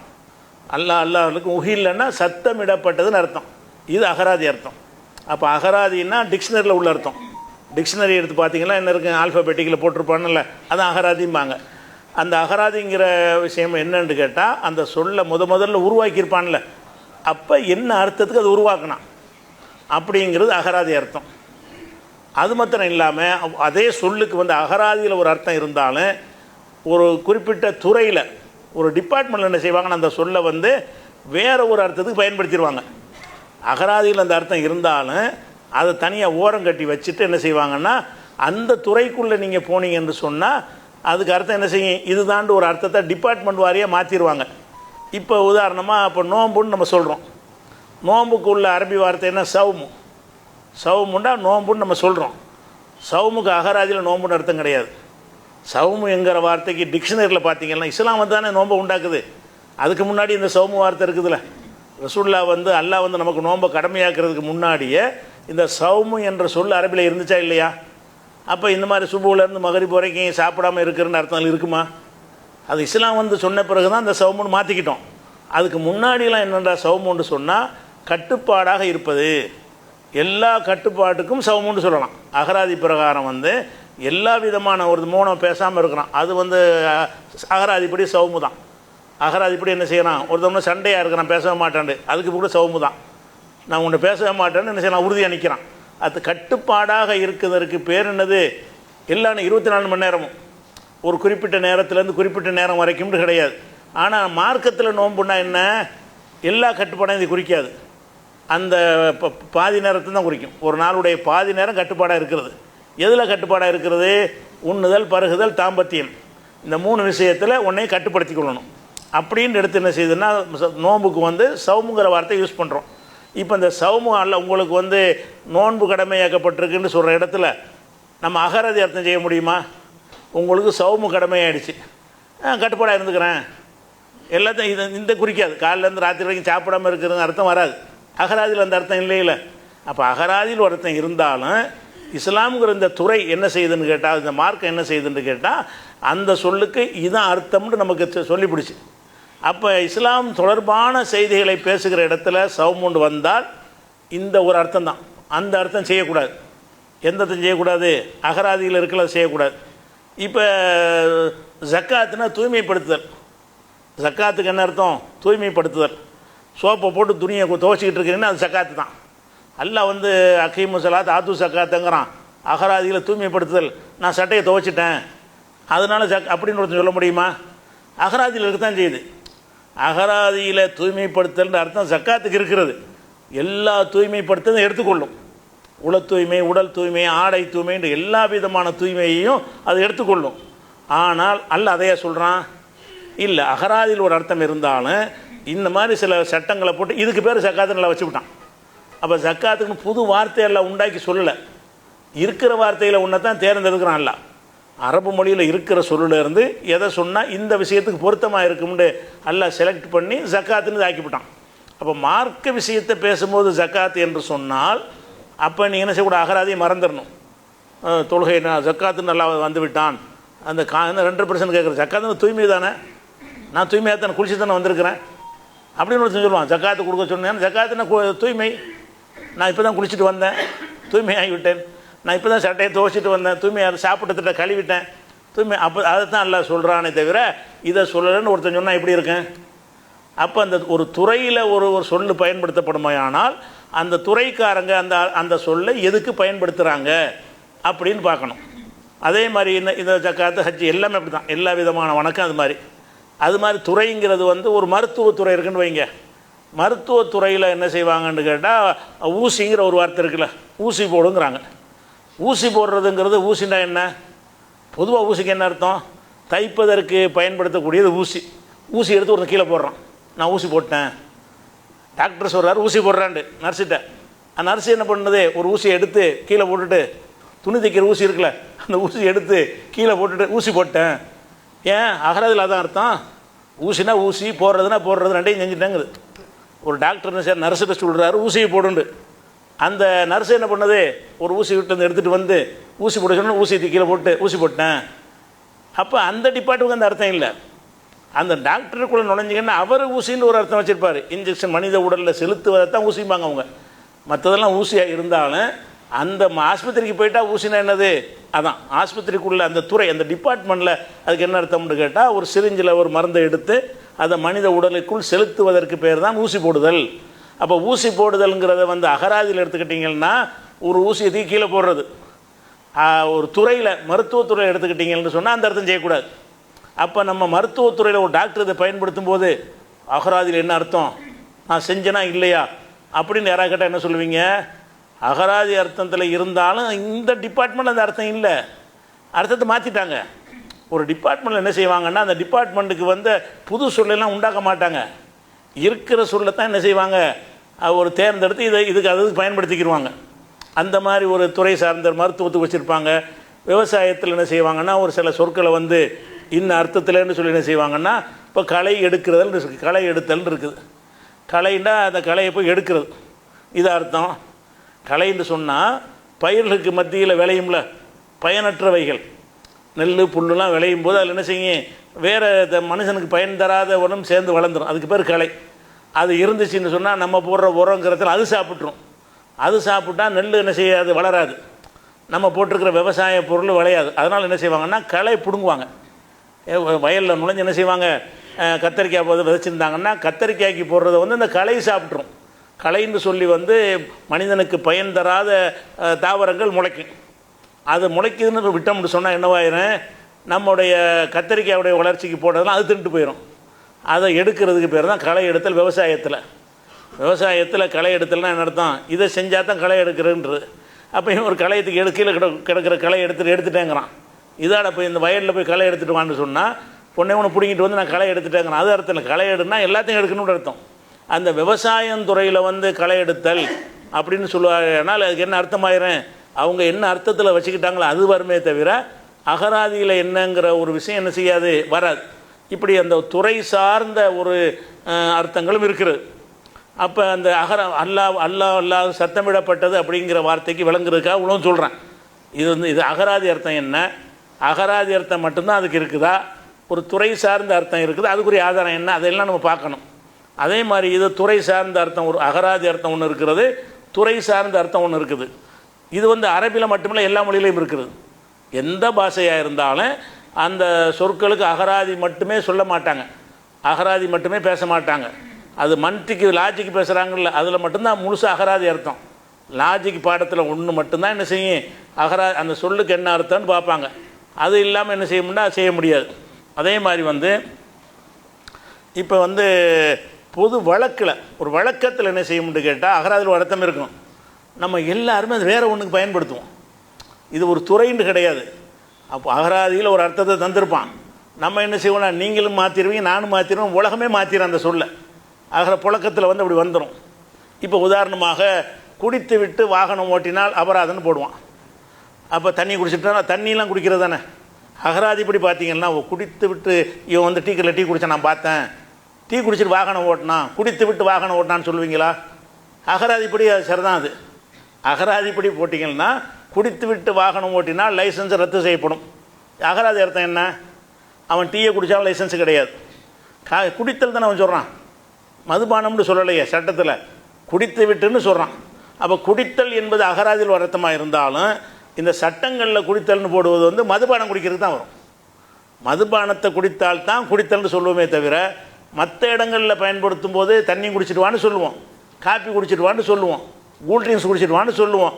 அப்போ இந்த மற்ற இடங்களில் பயன்படுத்துகிற விஷயங்கள் வேறையாக இருக்கும். ஆனால் சில இடங்களில் வந்து இப்போ சட்டங்கள் போடும்போது குடித்து விட்டுன்னு போட்டார்களே, ஆனால் அது இன்றைக்கி போடுறாங்களா இல்லையா? சட்டம் என்ன இருக்குது? போலீஸில் அறிவிப்பாங்க, குடித்து விட்டு வாகனம் ஓட்டினால் லைசன்ஸ் ரத்து செய்வோம் அல்லது 1000 ரூபா ஃபைன் போடுவோம்னு சொல்கிறான். அப்போ இந்த குடித்து விட்டுங்கிறதுக்கு அகராதி அர்த்தமா? இல்லை. எல்லாரும் என்ன அர்த்தம், எவனை கேட்டாலும் என்ன செய்வான், வருவான். அதே மாதிரி சரக்கு அடிச்சுட்டு வந்தால் உதைப்பேன்னு ஒருத்தன் சொல்கிறான். ஒரு சரக்கை போட்டு அடிக்கிறான் ஒருத்தன், அது உதைக்கணும்னு அர்த்தமா? சரக்குன்னா என்ன? எல்லாம் சரக்கு தான். சரக்குன்னா மெட்டீரியல், சரக்குக்கு என்ன அர்த்தம்? பொருள்கள்னு அர்த்தம். சரக்கு அடித்துட்டு வந்தால் உனக்கு தண்டனைன்னு ஒருத்தன் சொல்கிறான். அப்போ சரக்குங்கிற வார்த்தைக்கு என்ன? அது ஒரு எல்லாமே சரக்கு தான். குட்ஸுங்கிறாங்கள சரக்கு, எல்லாமே சரக்கு தான். அதாவது அரிசி பருப்புலேருந்து கம்ப்யூட்டர்லேருந்து டேபிள் வரைக்கும் எல்லாமே சரக்கு தான், பொருள்கள்னு அர்த்தம். அப்போ இந்த பொருளை போட்டு நான் அடிக்கிறேன்னு வைங்க, இதுதான் அந்த அர்த்தம். சரக்கு அடித்தால் தண்டனைங்கிறான், அந்த அடிச்சு விட்டேன், இது ஒரு சரக்கு தானே, இது கூட ஒரு சரக்கு தான், டேபிள் கூட ஒரு சரக்கு தான். நான் சரக்கு அடித்து விட்டேன் அப்படின்னு சொல்லி அதுக்கு ஏதாவது தண்டனை கொடுப்பானா? அகராதி அர்த்தப்படி நான் தான் செய்கிறேன், சரக்கை தான் அடிக்கிறேன். அகராதியின் அர்த்த பிரகாரம் சரக்கை தான் போட்டு அடிக்கிறேன். ஆனால் அவன் அதுக்கு சொல்லலை. அதை சரக்கடித்தலுங்கிற சொல் அந்த சரக்கோடு அடித்தலுங்கிறது சேர்ந்த உடனே அது அடிக்கிறத குறிக்கவே செய்யாது. சரக்கு அடிக்கிறதுனா போதைப் பொருளை உட்கொள்வதுன்னு அர்த்தம். அப்போ போதைப் பொருளை உட்கொள்வது நான் வழங்குற நீங்கள் வழங்குற உலகமே வழங்கிக்கிறது. தமிழ் உலகம், தமிழ் உலகத்தில் ஒரு சொல்ல என்ன செய்கிறான்னு கேட்டால் அகராதியில் ஒரு அர்த்தமாக இருந்தாலும் போதைப் பொருளுக்கு உள்ள சொல்லாக இது மாறுது. அது எப்படி அகராதியில் ஒரு சொல்லு வேறு அர்த்தமாக மாறும்லாம் அந்த கேள்வி கேட்டிருக்கிறாங்க. உமா உஹில்லவுக்கு. உமா உஹில்லன்னா சத்தமிடப்பட்டதுன்னா அது என்னது, அதற்குன்னு இப்படி வரும் அறுத்தல்னு அது நேரடி அர்த்தம் இல்லையான்னு கேட்குறாங்களே, அதுக்காக வேண்டி அது அகராதியில் உள்ளதுக்கு அல்லாத வேறு அர்த்தம் இருக்குது. அந்த வேறு அர்த்தம் இருக்குதுங்கிறதுக்கு உதாரணம் தான் அந்த சரக்கடிக்கிற விஷயம். அது மாதிரி நம்ம நிறைய விஷயங்கள் சொல்லுவோம். அதாவது முடிச்ச விழுத்து விட்டான்னு சொல்லுவோம். முடிச்ச வைக்கின்னு யாரை சொல்லுவோம்? முடிச்ச போட்டு ஒரு நூலை போட்டு அவுக்குறான், அதான் முடிச்ச வைக்கி. அதுக்காக சொல்கிறோம். முடிச்ச வைக்கின்னா அந்த காலத்தில் என்ன செய்வாங்கன்னா பொருள்களை கொண்டு போது பை முடிச்சு போட்டு வச்சுருப்பாங்க. துணியை முடிச்சு போட்டு என்ன செய்ய, சேஃப்டிக்கு பர்ஸ்லாம் இப்போ கிடையாது, சேலையுடைய முந்தானை அல்லது துண்டில் போட்டு என்ன செய்வாங்க, ஒரு மூலையில் நாணயத்தெல்லாம் கட்டி முடிச்சு போட்டு வச்சுருப்பாங்க. அதை பிரித்து அவுத்து களவான்ட்டு போயிடுவாங்க. இந்த களவாணிக்கு உள்ள வார்த்தை முடிச்ச வைக்க என்னென்னு அர்த்தம்? முடிச்சு போட்டு அவன் வச்சுருந்ததை பர்ஸில் எடுத்தாலும் அது முடிச்ச வைக்கின்னு தான் சொல்லுவாங்க. நான் இங்கே முடிச்செல்லாம் அவுக்கலையே, அது நான் வந்து பாக்கெட்டில் பர்ஸை தானே எடுத்தேன்னு சொல்ல முடியாது. ஒருத்தன் பர்ஸில் களவாண்டா உடனே பிக் பாக்கெட்டுக்காரனை முடிச்ச வைக்கிம்பாங்க, களவாங்கிறவனை முடிச்ச வைக்கிம்பாங்க. முடிச்ச வைக்கின்னா என்ன அர்த்தம்? ஒரு முடிச்சை அவிழ்ப்பவன், முடிச்சியை போட்டிருக்கும் அதை போய் அவுக்கிறவன் அர்த்தம். இப்போ வந்து எந்த முடிச்சு அவுத்தாலும் முடிச்ச வைக்கிம்பீங்களா? ஒருத்தன் என்ன செய்கிறான், ஒரு நூலில் முடிச்சு போட்டிருக்கு, இதை அவுத்துக்கிட்டு இருக்கான், முடிச்ச வைக்கி அப்படின்னு சொல்லுவீங்களா? சொல்ல மாட்டீங்க. ஏன்னு கேட்டால் முடிச்சு தான் அவுக்கிறான். ஆனால் அந்த சொல் அகராதியில் அந்த அர்த்தமாக இருந்தால் மாறிடுச்சு. இது அகராதியில் அந்த அர்த்தம் ஒரு பக்கத்தில் முடிச்சுக்கு அந்த அர்த்தம் தான் இருக்கு. இந்த முடிச்சோடு அவிழ்க்கிங்கிற வார்த்தையை பயன்படுத்தி பயன்படுத்தி பயன்படுத்தி என்னவாயிருதுன்னு கேட்டால் முடிச்சவித்தல் என்றால் களவாங்குதல், இன்னொருத்தன் பொருளை தெரியாமல் எடுக்குதல்னு அர்த்தம். அப்போ அந்த அது மாதிரி முடிச்சல் இல்லாமல் எடுத்தாலும் அது முடிச்ச வைக்கத்தாம. பர்ஸிலேருந்து எடுத்து பர்ஸை முடிச்சா போட்டு வச்சுருப்பான், பர்ஸை களவாண்டு போயிட்டான். இவனுக்கு பேர் என்ன? முடிச்ச வைக்கிம்பாங்க. இவன் முடிச்ச வைக்கவே இல்லை, எந்த முடிச்சையும் இல்லை பர்ஸில், சும்மா களவாண்டு போயிட்டான். அப்போ பாக்கெட்டில் ரூபாய் தூக்கி எடுத்துகிட்டு போயிட்டான். முடிச்ச வைக்க போய் இவங்களாம் முடிச்சு கவனமாக இருந்துக்காங்கிறாங்க. அப்போ இந்த முடிச்ச வைக்கிங்கிற ஒரு சொல்ல மக்கள்லாம் எதுக்கு மாற்றிட்டாங்கன்னா முடிச்சுக்கு அவங்க குறிப்பிட்றதில்ல, அவுக்கிறதுக்கும் குறிக்கிறதில்ல. துவக்கத்தில் அந்த மாதிரி இருந்ததுனால களவாணி பையன் அர்த்தம். அப்போ இது அகராதி அர்த்தமா? முடிச்ச வைக்கி களவாணின்னு அர்த்தம் கொடுத்தது அகராதியில் வச்சான். அகராதியில் வச்சது முடிச்சுக்கு முடிச்சு தான், அவுக்கிறது தான். முடிச்ச போட்டு அவுக்கிறது அகராதி அர்த்தம். முடிச்ச வைக்கிக்கு என்ன அர்த்தம்? அகராதியில் முடிச்சுன்னா முடிச்சு போடணும், அவுக்கிறன்னா அது அவுக்கணும். இது அகராதியில் வச்ச அர்த்தம். ஆனால் நீங்கள் யார் பயன்படுத்தினாலும் இந்த அர்த்தம் செய்வீங்களா? அகராதிப்படி இந்த அர்த்தம் தப்பு அப்படின்னு சொல்லக்கூடாதுன்னு சொல்லுவீங்களா? எல்லோரும் ஒத்துக்கிட்டோம், சில சொற்களுக்கு அர்த்தத்தை வந்து மாற்றிடுவோம். அகராதியில் ஒன்று இருக்குன்னு செய்கிறது அதை மாற்றிடுவோம். அதே மாதிரி வந்து கம்பி நீட்டிட்டான்னு சொல்லுவோம். களவாண்டு போனால் என்ன செய்வோம்? கம்பி நீட்டுறன்னு அர்த்தம். கம்பியை நான் உருக்கி நீளமாக்குறது. கம்பியை நீட்டுறன்னு அர்த்தம். அது உருக்கி என்ன செய்கிறது? தங்க கம்பி நீட்டுறாங்கல்ல, கம்பி நீட்டுறதுன்னு சொன்னால் சின்னதாக இருக்கிறத பெருசாக்குறதுக்கு பேர் தான் கம்பி நீட்டுதல். அப்போ கம்பி நீட்டினான்னு நம்ம யாரை சொல்லுவீங்க? ஓடி போனோம்னு சொல்லுவீங்க. கம்பி நீட்டிட்டான் நம்பி எதாவது கொடுத்துருப்பீங்க, ஆள் வரமாட்டான், கம்பி நீட்டான். அப்போ கம்பி நீட்டி விட்டான் என்று சொன்னால் எவனாச்சும் அகராதி என் நினைவில் கொள்வானா? ஆனால் அகராதி அர்த்தம் என்னன்னு கேட்டால் கரெக்டாக சொல்லுவான். கம்பின்னா கம்பி, நீட்டுன்னா நீட்டு, அது சொல்லுவான். ஆனால் கம்பி நீட்டிட்டான் என்ற சொல்லுக்கு அந்த அர்த்தம் செய்ய மாட்டான். அது என்ன வழக்கத்தில் என்ன இருக்குதோ அந்த அர்த்தத்தை நீட்டுருவான், அதை பயன்படுத்திக்கிடுவான். அப்போ அந்த மாதிரி வந்து 3 அர்த்தம். ஒரு அர்த்தம் வந்து அகராதி அர்த்தம், அது சில இடங்களில் பயன்படுத்தப்படும், பெரும்பாலும் அது பயன்படுத்தப்படும். குறிப்பாக லாஜிக் பாடத்திலாம் அகராதியை சொல்லத்தான் பயன்படுத்துவாங்க. அடுத்து என்னென்னு கேட்டால், ஒரு துறை சார்ந்த வழக்கு, ஒரு குறிப்பிட்ட டிபார்ட்மெண்ட்டில் ஒரு சொல்ல வந்து ஒரு விஷயத்துக்கு என்ன செய்வான், அவன் வந்து இப்போ நாடாண்டு வச்சுருக்கான்னு வைங்களேன். இப்போ அரசாங்க ஃபைலில் நாடா கட்டுறாங்கல்ல, நாடா கட்டுனா நாடாண்டா நம்ம பாவாடா நாடா தான் நாடான்னு சொல்லுவோம். அவன் நாடாண்டு எதை சொல்லுவான்? ஃபைலுக்கு போகிறது, ஃபைலில் உள்ள கைத்தை போய் நாடாங்கிறான். வேறு எதையும் அது நாடாங்கிற சொல்லு வந்து என்ன செய்யாது, அது குறிக்கவே செய்யாது. இப்படி நிறைய எக்கச்சக்கமாக இருக்குது, டிபார்ட்மெண்ட்டில் அர்த்தம் இருக்கிறது. அப்போ அந்த டிபார்ட்மெண்ட்டில் வந்துடும்போது நீங்கள் எதை அகராதி பேசக்கூடாது. அந்த டிபார்ட்மெண்ட்டில் நுழைஞ்சிட்டிங்கன்னா அவங்க எந்த அர்த்தத்தை வச்சுருக்கிறாங்க, அவன் அகராதியில் வச்சது வேறு அர்த்தமாக இருக்கலாம். இப்போ என்ன பயன்படுத்துகிறாங்க அப்படின்னு பார்க்கணும். இது ஒரு வச்சாச்சா. அதே மாதிரி வந்து 3வது அர்த்தம் வந்து பொது வழக்கில் உள்ளது. பொது வழக்கில் அகராதியில் ஒரு அர்த்தம் இருந்தாலும் அது தனியாக ஓரங்கட்டி வச்சுவிட்டு என்ன செய்வாங்க, அந்த வேறு அர்த்தத்துக்கு மாற்றிடுவாங்க. இது மாதிரி நிறைய இருக்குது. அவன் கை நீளம்னு சொல்லுவாங்க. களவாணி பயலுக்கு அவன் கை நீளம் பார்த்து இருந்துக்கிறங்க, அளந்து பார்த்தா ஒரே அளவு தான் இருக்கும். அப்போ கை நீளத்தில் அகராதி அர்த்தங்க சொல்கிறது கிடையாது. கை நீளம்னு அவன் எல்லையை தாண்டி அடுத்த ஆள் பொருள் போய் எடுக்கிறான், அதுக்காக நீளம்ங்கிறான். கை நீளம்னு அர்த்தம் உன் அளவோட வச்சுக்கிறா, நீ அங்கே போய் எடுக்கிற. அங்கே போய் எடுத்ததுனால அதுக்கு என்ன அர்த்தம்னா கை நீண்ட மாதிரி, இவனு கை நீளமாக போய் அடுத்த ஆள் பொருளை எடுத்துட்டாங்கிற மாதிரி வந்து அது களவாணி பையங்கிற அர்த்தமாச்சு. இப்போ கை நீளமானவன் சொன்னால் என்ன அர்த்தம் நம்ம செய்வோம்? இப்போ அளந்து பார்த்து கை பெருசாக இருக்குன்ற அர்த்தம் செய்வோமா? ஆள் கை நீளம் கவனமாக இருந்துக்கிறங்க. ஒருத்தன் வீட்டுக்கு நுழைஞ்சோன்னு செய்வோம், கடையில் சேர்க்குவோம், ஆளை சேர்க்கலாமான்னு, கை நீளம் அப்படிம்பாங்க. கை நீளமா? கை நீளம்னா நல்ல நிறைய வேலை செய்வான், அதிகமாக வேலை செய்வான்னு அப்படி அர்த்தம். களவாணி பயிலுக்கு சொல்கிற வார்த்தை. அப்போ கை நீளத்துக்கு அகராதியில் அர்த்தம் வேறு, வந்து அந்த மனிதருடைய வழக்கத்தில் பொது வழக்கில் அதுக்கு அர்த்தம் வேறு. 3 அர்த்தம் ஆயிடுச்சா. 4வது ஒரு அர்த்தம் என்னென்னு கேட்டால் இலக்கிய அர்த்தம். அகராதியில் உள்ள அர்த்தத்துக்கு வந்து அந்த அர்த்தத்தை நாடாமல் சம்பந்தம் இல்லாமல் வேறு ஒரு அர்த்தத்தை நாடுற இலக்கியமாக சொல்வது. இலக்கிய அர்த்தம்னா என்னென்னு கேட்டால், இப்போ வந்து சிங்கம், அப்படி சிங்கம்னு சொல்கிறோம். சிங்கத்துக்கு அகராதியில் என்ன அர்த்தம்? ஒரு மிருகம். சிங்கத்துக்கு அகராதியில் என்ன அர்த்தம்னா வனவிலங்கில் காட்டு ராஜான்னு சொல்லக்கூடிய ஒரு கர்ஜிக்கக்கூடிய ஒரு மிருகம். இதுதான் சிங்கத்துக்கு அர்த்தம். டிக்ஷனரியில் பார்த்தா என்ன செய்வான், படத்தையும் போட்டிருப்பான், அதுக்கு விளக்கம் என்ன கொடுத்துருப்பான், கர்ஜனை செய்யக்கூடிய காட்டு விலங்கு அப்படின்னு அதுக்கு அகராதியில் அர்த்தம் போட்டிருப்பான். அப்போ சிங்கத்துக்கு என்ன அர்த்தம்? அகராதியில் உள்ள அர்த்தம் சிங்கம்னா ஒரு விலங்கு, மிருகம். அதே நேரத்தில் வந்து ஒரு பெரிய மனிதனில் வீரனை ஒருத்தர் இருப்பான், அவன் சிங்கம்டா அப்படிமோ. இந்த இடத்துல சிங்கமாகும் மனுஷனே, மனுஷன் எப்படி சிங்கமாகுவான்? ஒரு மனிதன் வந்து தைரியசாலியாக இருக்கிறான், எதுக்கும் பயப்பட மாட்டேங்கிறான். அப்போ அவனை பற்றி நம்ம என்ன பேசுவோம்? அவன் சிங்கம். இப்போ வந்து இலக்கியமாக சொல்கிறவன் சிங்கம்லாம் கிடையாது. சிங்கம் எப்படி வீரமாக இருக்கிறதோ விலங்குகளில், இவன் மனிதர்களில் வீரமாக இருக்கிறான்னு அர்த்தம். சிங்கம் எப்படி வீரமாக இருக்குதோ நேரடி அர்த்தமே கிடையாது, வேறு ஒன்றுக்கு மாற்றிடுறோம். மனுஷனை போய் சிங்கம்ங்கிறோம். அவன் சிங்கத்துக்கு தான் பயன்படுத்திக்கிட்டு இருந்தான்.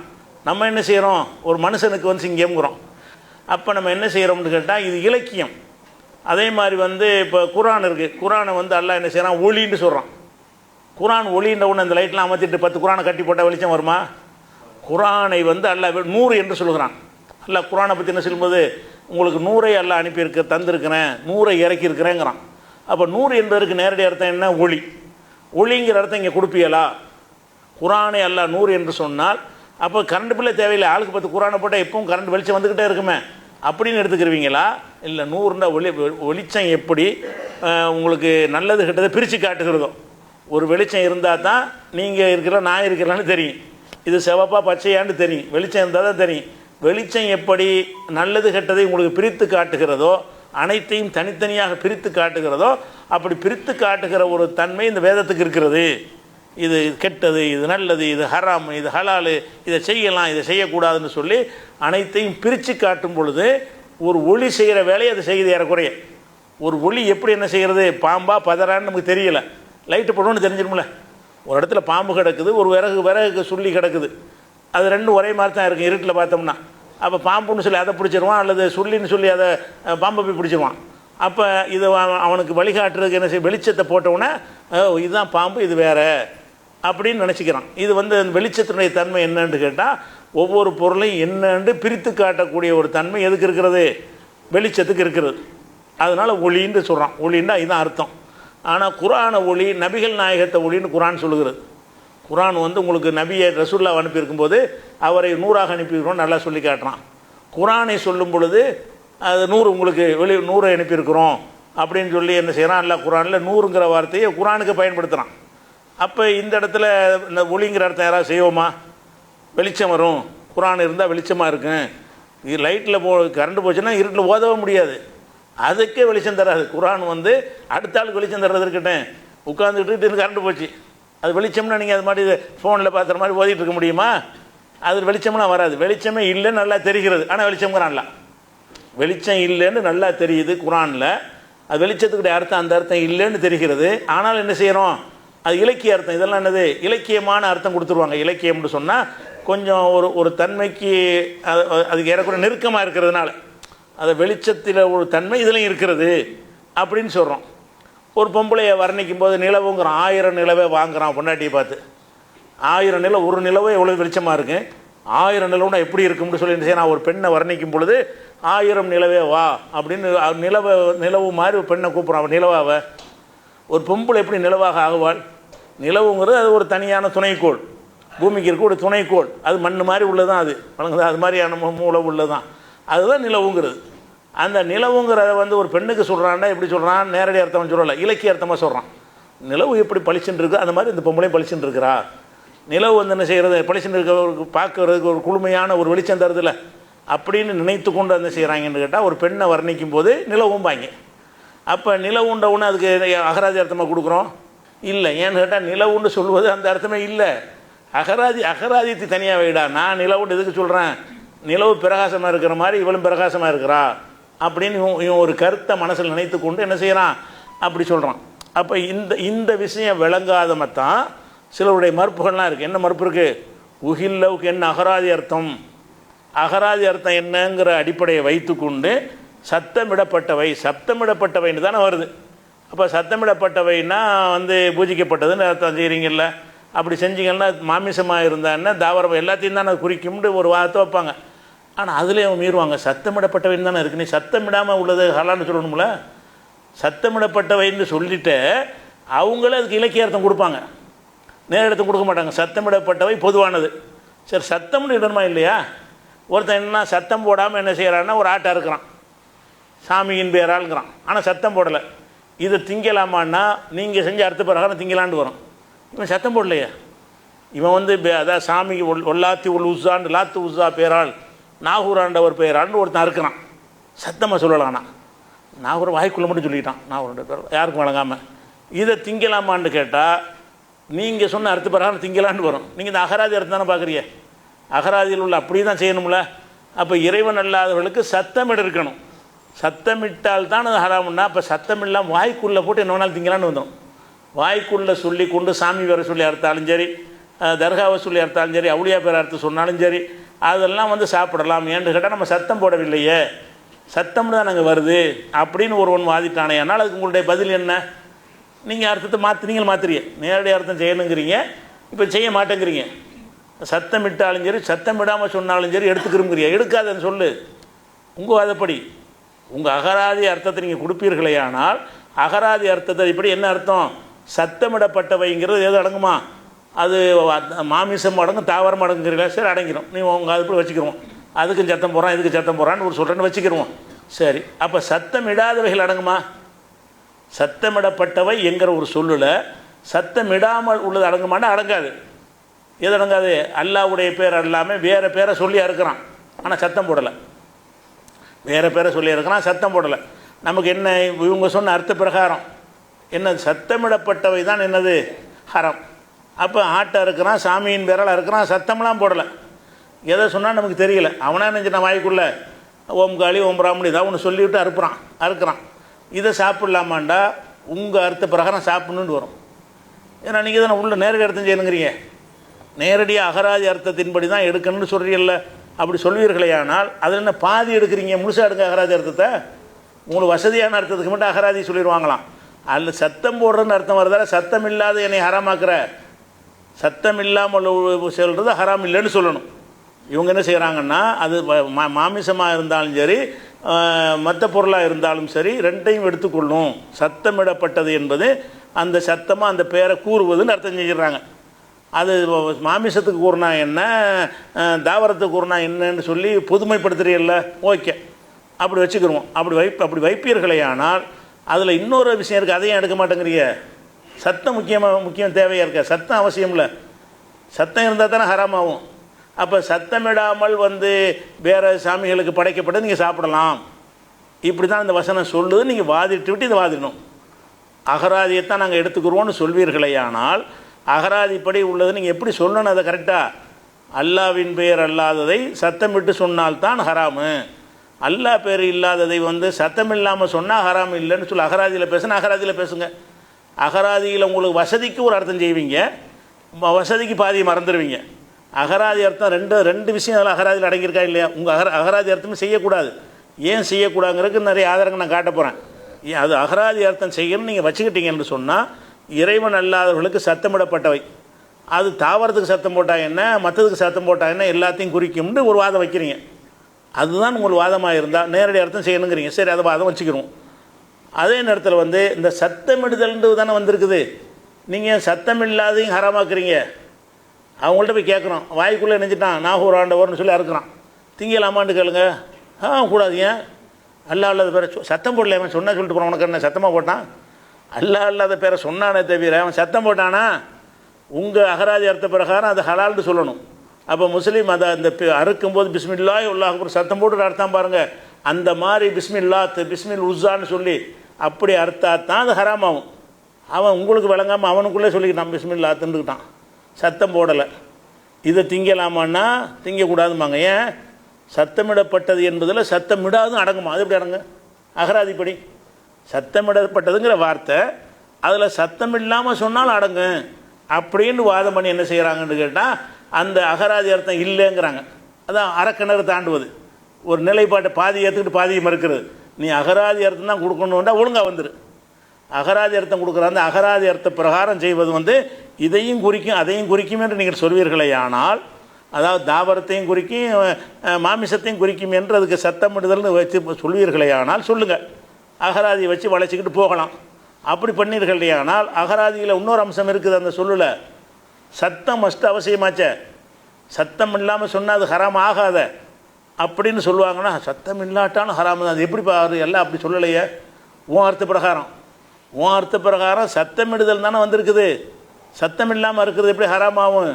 அப்போ சத்தம் போட்டு அறுக்கிறது மட்டும்தான் ஹராமாகும். சத்தம் இல்லாமல் பூஜை செஞ்சாலும் சரி, பூஜையே செய்கிறான், வாய்க்குள்ளே செய்கிறான், ஓன் சொல்லுப்படி அது ஹராமாகாது. பூஜை செய்கிறாங்க, பூஜை செய்கிற பொருள் கூட அவங்க அர்த்த பிரகாரம் பாதி ஹராமாகாது, பாதி தான் ஹராமாகும். அவன் வாய்க்குள்ளே ஒரு மந்திரத்தை சொல்லிட்டு என்ன செய்கிறான், பூஜை செய்கிறான். அந்த பொருளை தந்தால் திங்கலாம்னா நீ திங்கலாம், நீனே சொல்லணும். எதை உனக்கு ஆதாரமாக காட்டுறியோ அது உனக்கு எதிராக நிற்கிது. இப்போ நீ எந்த பொருளை ஹராமுன்னு சொல்லி அந்த பொருள் ஓவாதப்படி பாதி ஹலால் ஆயிரும். எது மட்டும் இருக்கேன் சத்தம் போட்டு கத்திக்கிட்டு பூஜை செய்கிறான் பாருங்கள், அதை கொண்டாந்து தந்ததான் திங்கக்கூடாது. அவன் பூஜை செய்கிற அவன் வாய்க்குள்ளே ஏதாவது சொல்லிக்கிட்டு செஞ்சான்னு சொன்னால் என்னவாயிரும், அது ஹலால் ஆகுன்றது ஓவாதப்படி வருது. ஓவாத்து நிறுவருக்கு உதவுது அந்த அர்த்தம். இந்த அகராதி அர்த்தத்தை நாங்கள் மாற்றி ஆகணும்னு சொல்லிட்டு வர்ற அகராதி அர்த்தத்தை மாற்றக்கூடாது, அகராதி அர்த்தம் தான் செய்யணும்னு சொல்வீர்களே ஆனால் ஒழுங்காக சொல்லுங்கள். அப்படி எந்த மறுப்பு சொன்னவர்களாக அந்த கருத்தில் இருக்கிறாங்களா? சத்தம் இட்டாலும் ஹராமும் சத்தம் இடாட்டாலும் ஹராமுங்கிறாங்க. சத்தம் பிரச்சனை இல்லை, அப்படி பிரச்சனை இல்லைங்கிறத வார்த்தை அப்படி தானே இருக்குது. சத்தம் பிரச்சனை நீ தானேப்பா சொல்கிற. நீ ஒரு நிலைப்பாட்டுவா என்ன அர்த்தம் செய்ய போகிறதுக்கு. அகராதி அர்த்தம் செய்ய போகிறனா அதில் உறுதியாக நில்லு, வழக்கத்தில் ஒரு அர்த்தம் செய்ய அதில் உறுதியாக நில்லு. நீ அகராதி அர்த்தம் செய்யணும்னு வந்து விட்டாயானால் அகராதி அர்த்தப்படி உள்ள அனைத்தும் நீ ஏற்றுக்கணுமா இல்லையா? அகராதி அர்த்தத்தில் என்னென்ன விளைவு வருது அனைத்தும் ஏற்றுக்கிறது கிடையாது. அதனால் இதை நம்ம என்ன செய்யணும்னா விளங்கிக்கணும். இதை விளங்குறதுக்கு முன்னாடி ஒமா உஹில்லுக்கு வருவோம். இந்த ஒமா உஹில்லுங்கிற வார்த்தை இருக்குல்ல, அகல்ல என்று சொன்னால் அசலில் எதுக்கு சொல்லுவாங்கன்னு கேட்டால், குழந்தை பிறந்தவுடனே ஒரு சவுண்டு கொடுக்குதுல, அதுக்கு தான் இஸ்தஹல்ல. இஸ்தஹல்லவுல அந்த அகல்ல உடையிலேருந்து வந்த பிறந்த சொல். இஸ்தஹல்ல சபியு, குழந்தை வந்து சத்தம் போட்டதுன்னா பிறந்த குழந்தை அழுதுச்சுன்னு அர்த்தம். பிறந்த குழந்தை அழுது விட்டது என்பதை குறிப்பதற்கு தான் இது மூலத்தில் ஆரம்பத்தில் இந்த சொல் உருவாக்கப்பட்டது. அகராதியில் இந்த சொல்லை உருவாக்குறதுக்கு உருவாக்கினான்னு சொன்னால், குழந்தை பிறந்த உடனே என்ன செஞ்சு, அப்படியே ஹதீஸ்லேயும் வரும், எந்த ஒரு குழந்தையாவது சத்தமிடாமல் இறந்து விட்டது என்று சொன்னால் அதுக்கு வாரிசு உரிமை கிடையாது. இறக்கும்போது சத்தமே போடல, செத்து பிறக்குது, அதுக்கு இப்படி வாரிசு உரிமை வரும். அந்த மாதிரியான கருத்துப்படவெல்லாம் ஹதீஸ் இருக்குது. ஹதீஸில் இஸ்தஹல்ல சபியுண்டு என்ன செய்கிறது வருகிறது. அப்போ அந்த மாதிரி வரும்னு சொன்னால் என்ன செய்கிறோம்னு கேட்டால், அந்த சத்தமிடுதலுங்கிற அர்த்தத்துக்கு தான் அது அசலில் வைக்கப்பட்டது. அசலில் அந்த சொல்லு உருவானதே வந்து குழந்தை சத்தம் போடும்ல, அதுக்கு தான் இஸ்தஹல்ல அகல்ல இந்த வார்த்தையெல்லாம் பயன்படுத்துவாங்க. பிறந்த குழந்தை சத்தம் போடும், ஃபஸ்ட்டு பிறந்த குழந்தை ஃபஸ்ட்டு சத்தம் போடும்ல, அதை தான் அந்த வார்த்தையை பற்றி சொல்லுவாங்க. எப்படி சொல்லுவாங்கன்னு கேட்டால், உதாரணமாக புகாரில் ஒரு ஹதீஸ் இருக்குது, 5758வது ஹதீஸ். என்ன ஹதீஸ் வருதுன்னு கேட்டால், 2 பெண்களுக்கு மத்தியில் ஒரு சண்டை. அப்போ வந்து ஒரு பொம்பளை வந்து கர்ப்பிணியாக இருக்கிறான், 2 பொம்பளை சண்டை போட்டுக்கிறாங்க. அதில் ஒரு பொம்பளை என்ன செய்கிறான், கர்ப்பிணியாக இருக்கிறான். இந்த கர்ப்பிணியாக இல்லாதவ என்ன செய்கிறான்னா, அவளை அடிச்சுவிட்டான். அடித்த உடனே வயிற்றில் உள்ள குழந்தை செத்துருச்சு. வயிற்றில் ஒரு குத்து விட்டா, ஒரு பொம்பளை இன்னொரு பொம்பளைக்கு வயிற்றில் குத்து விட்றா. அவள் வந்து கர்ப்பிணியாக இருக்கிறான், குழந்தை செத்து போச்சு. செத்தவுன்னு இந்த பாட்டா துடிப்பெல்லாம் இல்லை. செத்ததுங்கிறது இந்த காலத்தில் ஸ்கேன் பண்ணி அப்படி கண்டுபிடிப்பாங்க. அந்த காலத்தில் துடிப்பில் தெரிஞ்சிடும் குழந்தை அடங்கிருச்சுங்கிறத. தொட்டு பார்த்தால அது மூச்சு இறங்குதா இல்லையான்னு வச்சு என்ன செய்வாங்க, அந்த காலத்து பாட்டிமாரெல்லாம் கண்டுபிடிச்சிருவாங்க, வயிற்றில் உள்ள குழந்தை சிசு உயிரோடு இருக்குதா உயிர் இல்லாமல் இருக்கான்னு சொல்லி. இப்போ அடிக்கு பிறகு பார்த்தீங்கன்னா குழந்தை பேச்சு மூச்சு இல்லை, அந்த துடிப்பே கிடையாது. வயிற்றை தடவி பார்த்தோம்னு சொன்னால் குழந்தை அவுட் ஆகி போச்சுன்னு வருது. அப்போ என்ன செய்கிறாங்கன்னா, ரசூல்லாட்ட வந்து இந்த கேஸு வருது, இந்த மாதிரி இந்த பொம்பளை வந்து குத்திட்டாண்டு. சாதாரண ஒருத்தர் அடித்தாங்கன்னா திருப்பி அடின்னு சொல்லிட்டு போயிடலாம், ஒன்றை அடித்தா நீனு திருப்பி அடின்னு. இப்போ ஒரு கொலை நடந்திருக்கு. இப்போ இது அதுக்கு தான் ரசூல்லாட்ட வர்றாங்க. அடின்னா அவங்களே முடிவு எடுத்திருப்பாங்க, அந்த பொம்பளை வயிற்றில் குத்துல நீனு வயிற்றில் குத்து, வயிற்றில் குத்துனது பதிலாகி போயிடும் அப்படின்னு சொல்லி வந்துடும். ஆனால் இது டிஃப்ரெண்ட்டான வழக்கு. என்ன வழக்கு, வயிற்றில் வந்து கர்ப்பிணியாக இருக்கிறனால குழந்தை இருக்குது. இவள் வயிற்றில் தான் குழந்தைக்காக குத்தலை, வயிற்றில் தான் குத்துறா. ஆனால் குழந்தை இப்போ செத்து போச்சு. அப்போ குழந்தை செத்துச்சுங்கிற கேஸ் வந்து என்ன செய்கிறாங்கன்னு கேட்டால், ஒரு அடிமை, ஆண் அடிமையோ பெண் அடிமையோ இதுக்கு ஈடாக கொடுக்கணும். நீ அந்த குழந்தை செத்ததுனால ஒரு அடிமையை வாங்கி நீ இவளுக்கு கொடு. குழந்தை சாவடித்ததுனால அடிமைங்கிறது பல லட்சம் பெருமதியான ஒன்று, நஷ்டஈடு கொடுக்க சொல்கிறாங்க. குழந்தைய வயிற்றில் உள்ள குழந்தைய சாவடித்ததுனால இது அடிங்கிற பஞ்சாயத்தில் வராது, அதுக்கு மேலே இன்னும் நடந்து போச்சு, அடியை தாண்டி ஒரு உயிர் போய்விட்டது அப்படின்னாலும் என்ன செய்கிறாங்கன்னா, அன்ன தியத்தை மாஃபி பத்தனிகா உர்ரத்துன் அபுதுன் அமத்துன். இந்த வயிற்றில் உள்ள குழந்தைக்கு உரிய இழப்பீடு என்னவென்று சொன்னால், ஒரு ஆண் அடிமை ஒரு பெண் அடிமை, ஒரு அடிமையை வாங்கி அதில் பெண் அடிமையை வாங்கி இவளுக்கு கொடுத்துடணும். ஏன்னு கேட்டால் அது உயிருக்கு உயிருங்கிற மாதிரி, ஒரு உயிரை கொண்டுட்டீங்கள, அதுக்காக வேண்டி குழந்தைய கொண்டதுனால அதுக்கு வந்து உனக்கு மரண தண்டனை கொடுக்க இயலாது, நீ அதை வேணும்னு கொள்ளலை, வயிற்றில் தான் குத்தினேன். ஆனால் இழப்பீடு தானே செய்ய, என்ன மாதிரி செஞ்சாலும் அவளுக்கு இழப்பு தானே, புள்ள போயிடுச்சுல, புள்ளை இழந்தவளுக்கு இழப்பீடு கொடுக்கணும்ல. அப்போ யார் இந்த பெண்ணை குத்தினாலோ அவள் என்ன செய்யணும்னு கேட்டால், இழப்பீடாக வந்து ஒரு அடிமையை வாங்கி கொடுக்கணும். அடிமைன்னா இன்றைக்கி கணக்கில், அந்த காலத்துடைய கணக்குப்படி பார்த்தீங்கன்னா ஒரு 50 லட்சத்துக்கு மேலே வரும்.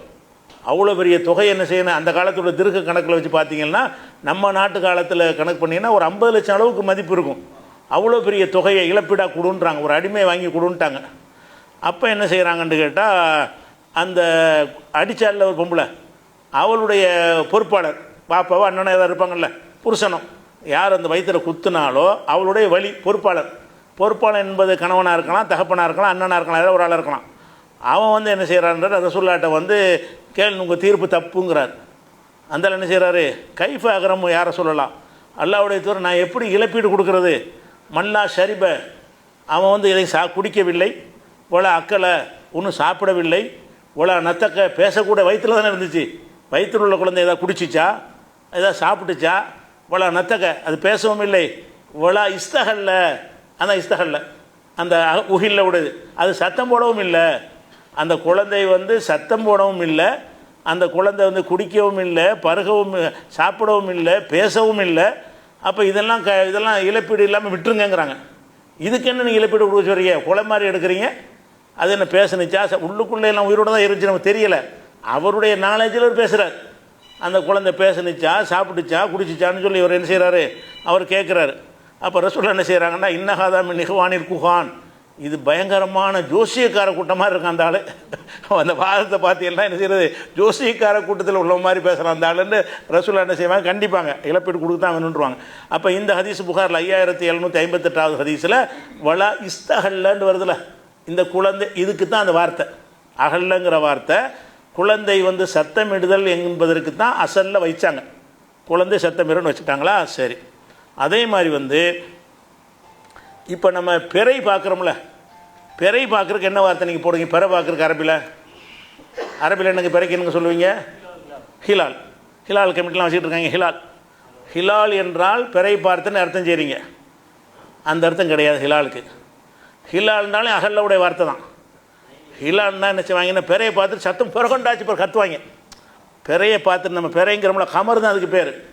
முதல் பிறையை பார்த்துட்டு என்ன செய்வாங்கன்னா, அந்த அரபுகள் வந்து பிறை பார்க்குறதுனா அவங்க காலண்டரில் காலம் தானே, தேதியெலாம் கண்டுபிடிக்க முடியாது. நம்ம வாட்சில் 1-2 பார்த்துட்டு போயிடணும், தேதியும் தெரியாது, ஒன்றுமே தெரியாது. பிறையை பார்த்துட்டா ஒரு மாதம் வந்துருச்சு நமக்கு அப்படிங்கிற மகிழ்ச்சியை சொல்வதற்காக கத்துவாங்கலாம். பிறை தெரிஞ்சிச்சு, பிறை தெரிஞ்சிச்சுலாம் கத்துவாங்கலாம். அது கத்துனதுனால ஹிலான்னு பேர். ஹிலான்றால கத்துறதுன்னு அர்த்தம். ஹிலான்னு அர்த்தம் கத்துறதுன்னு அர்த்தம் அகராதியில்.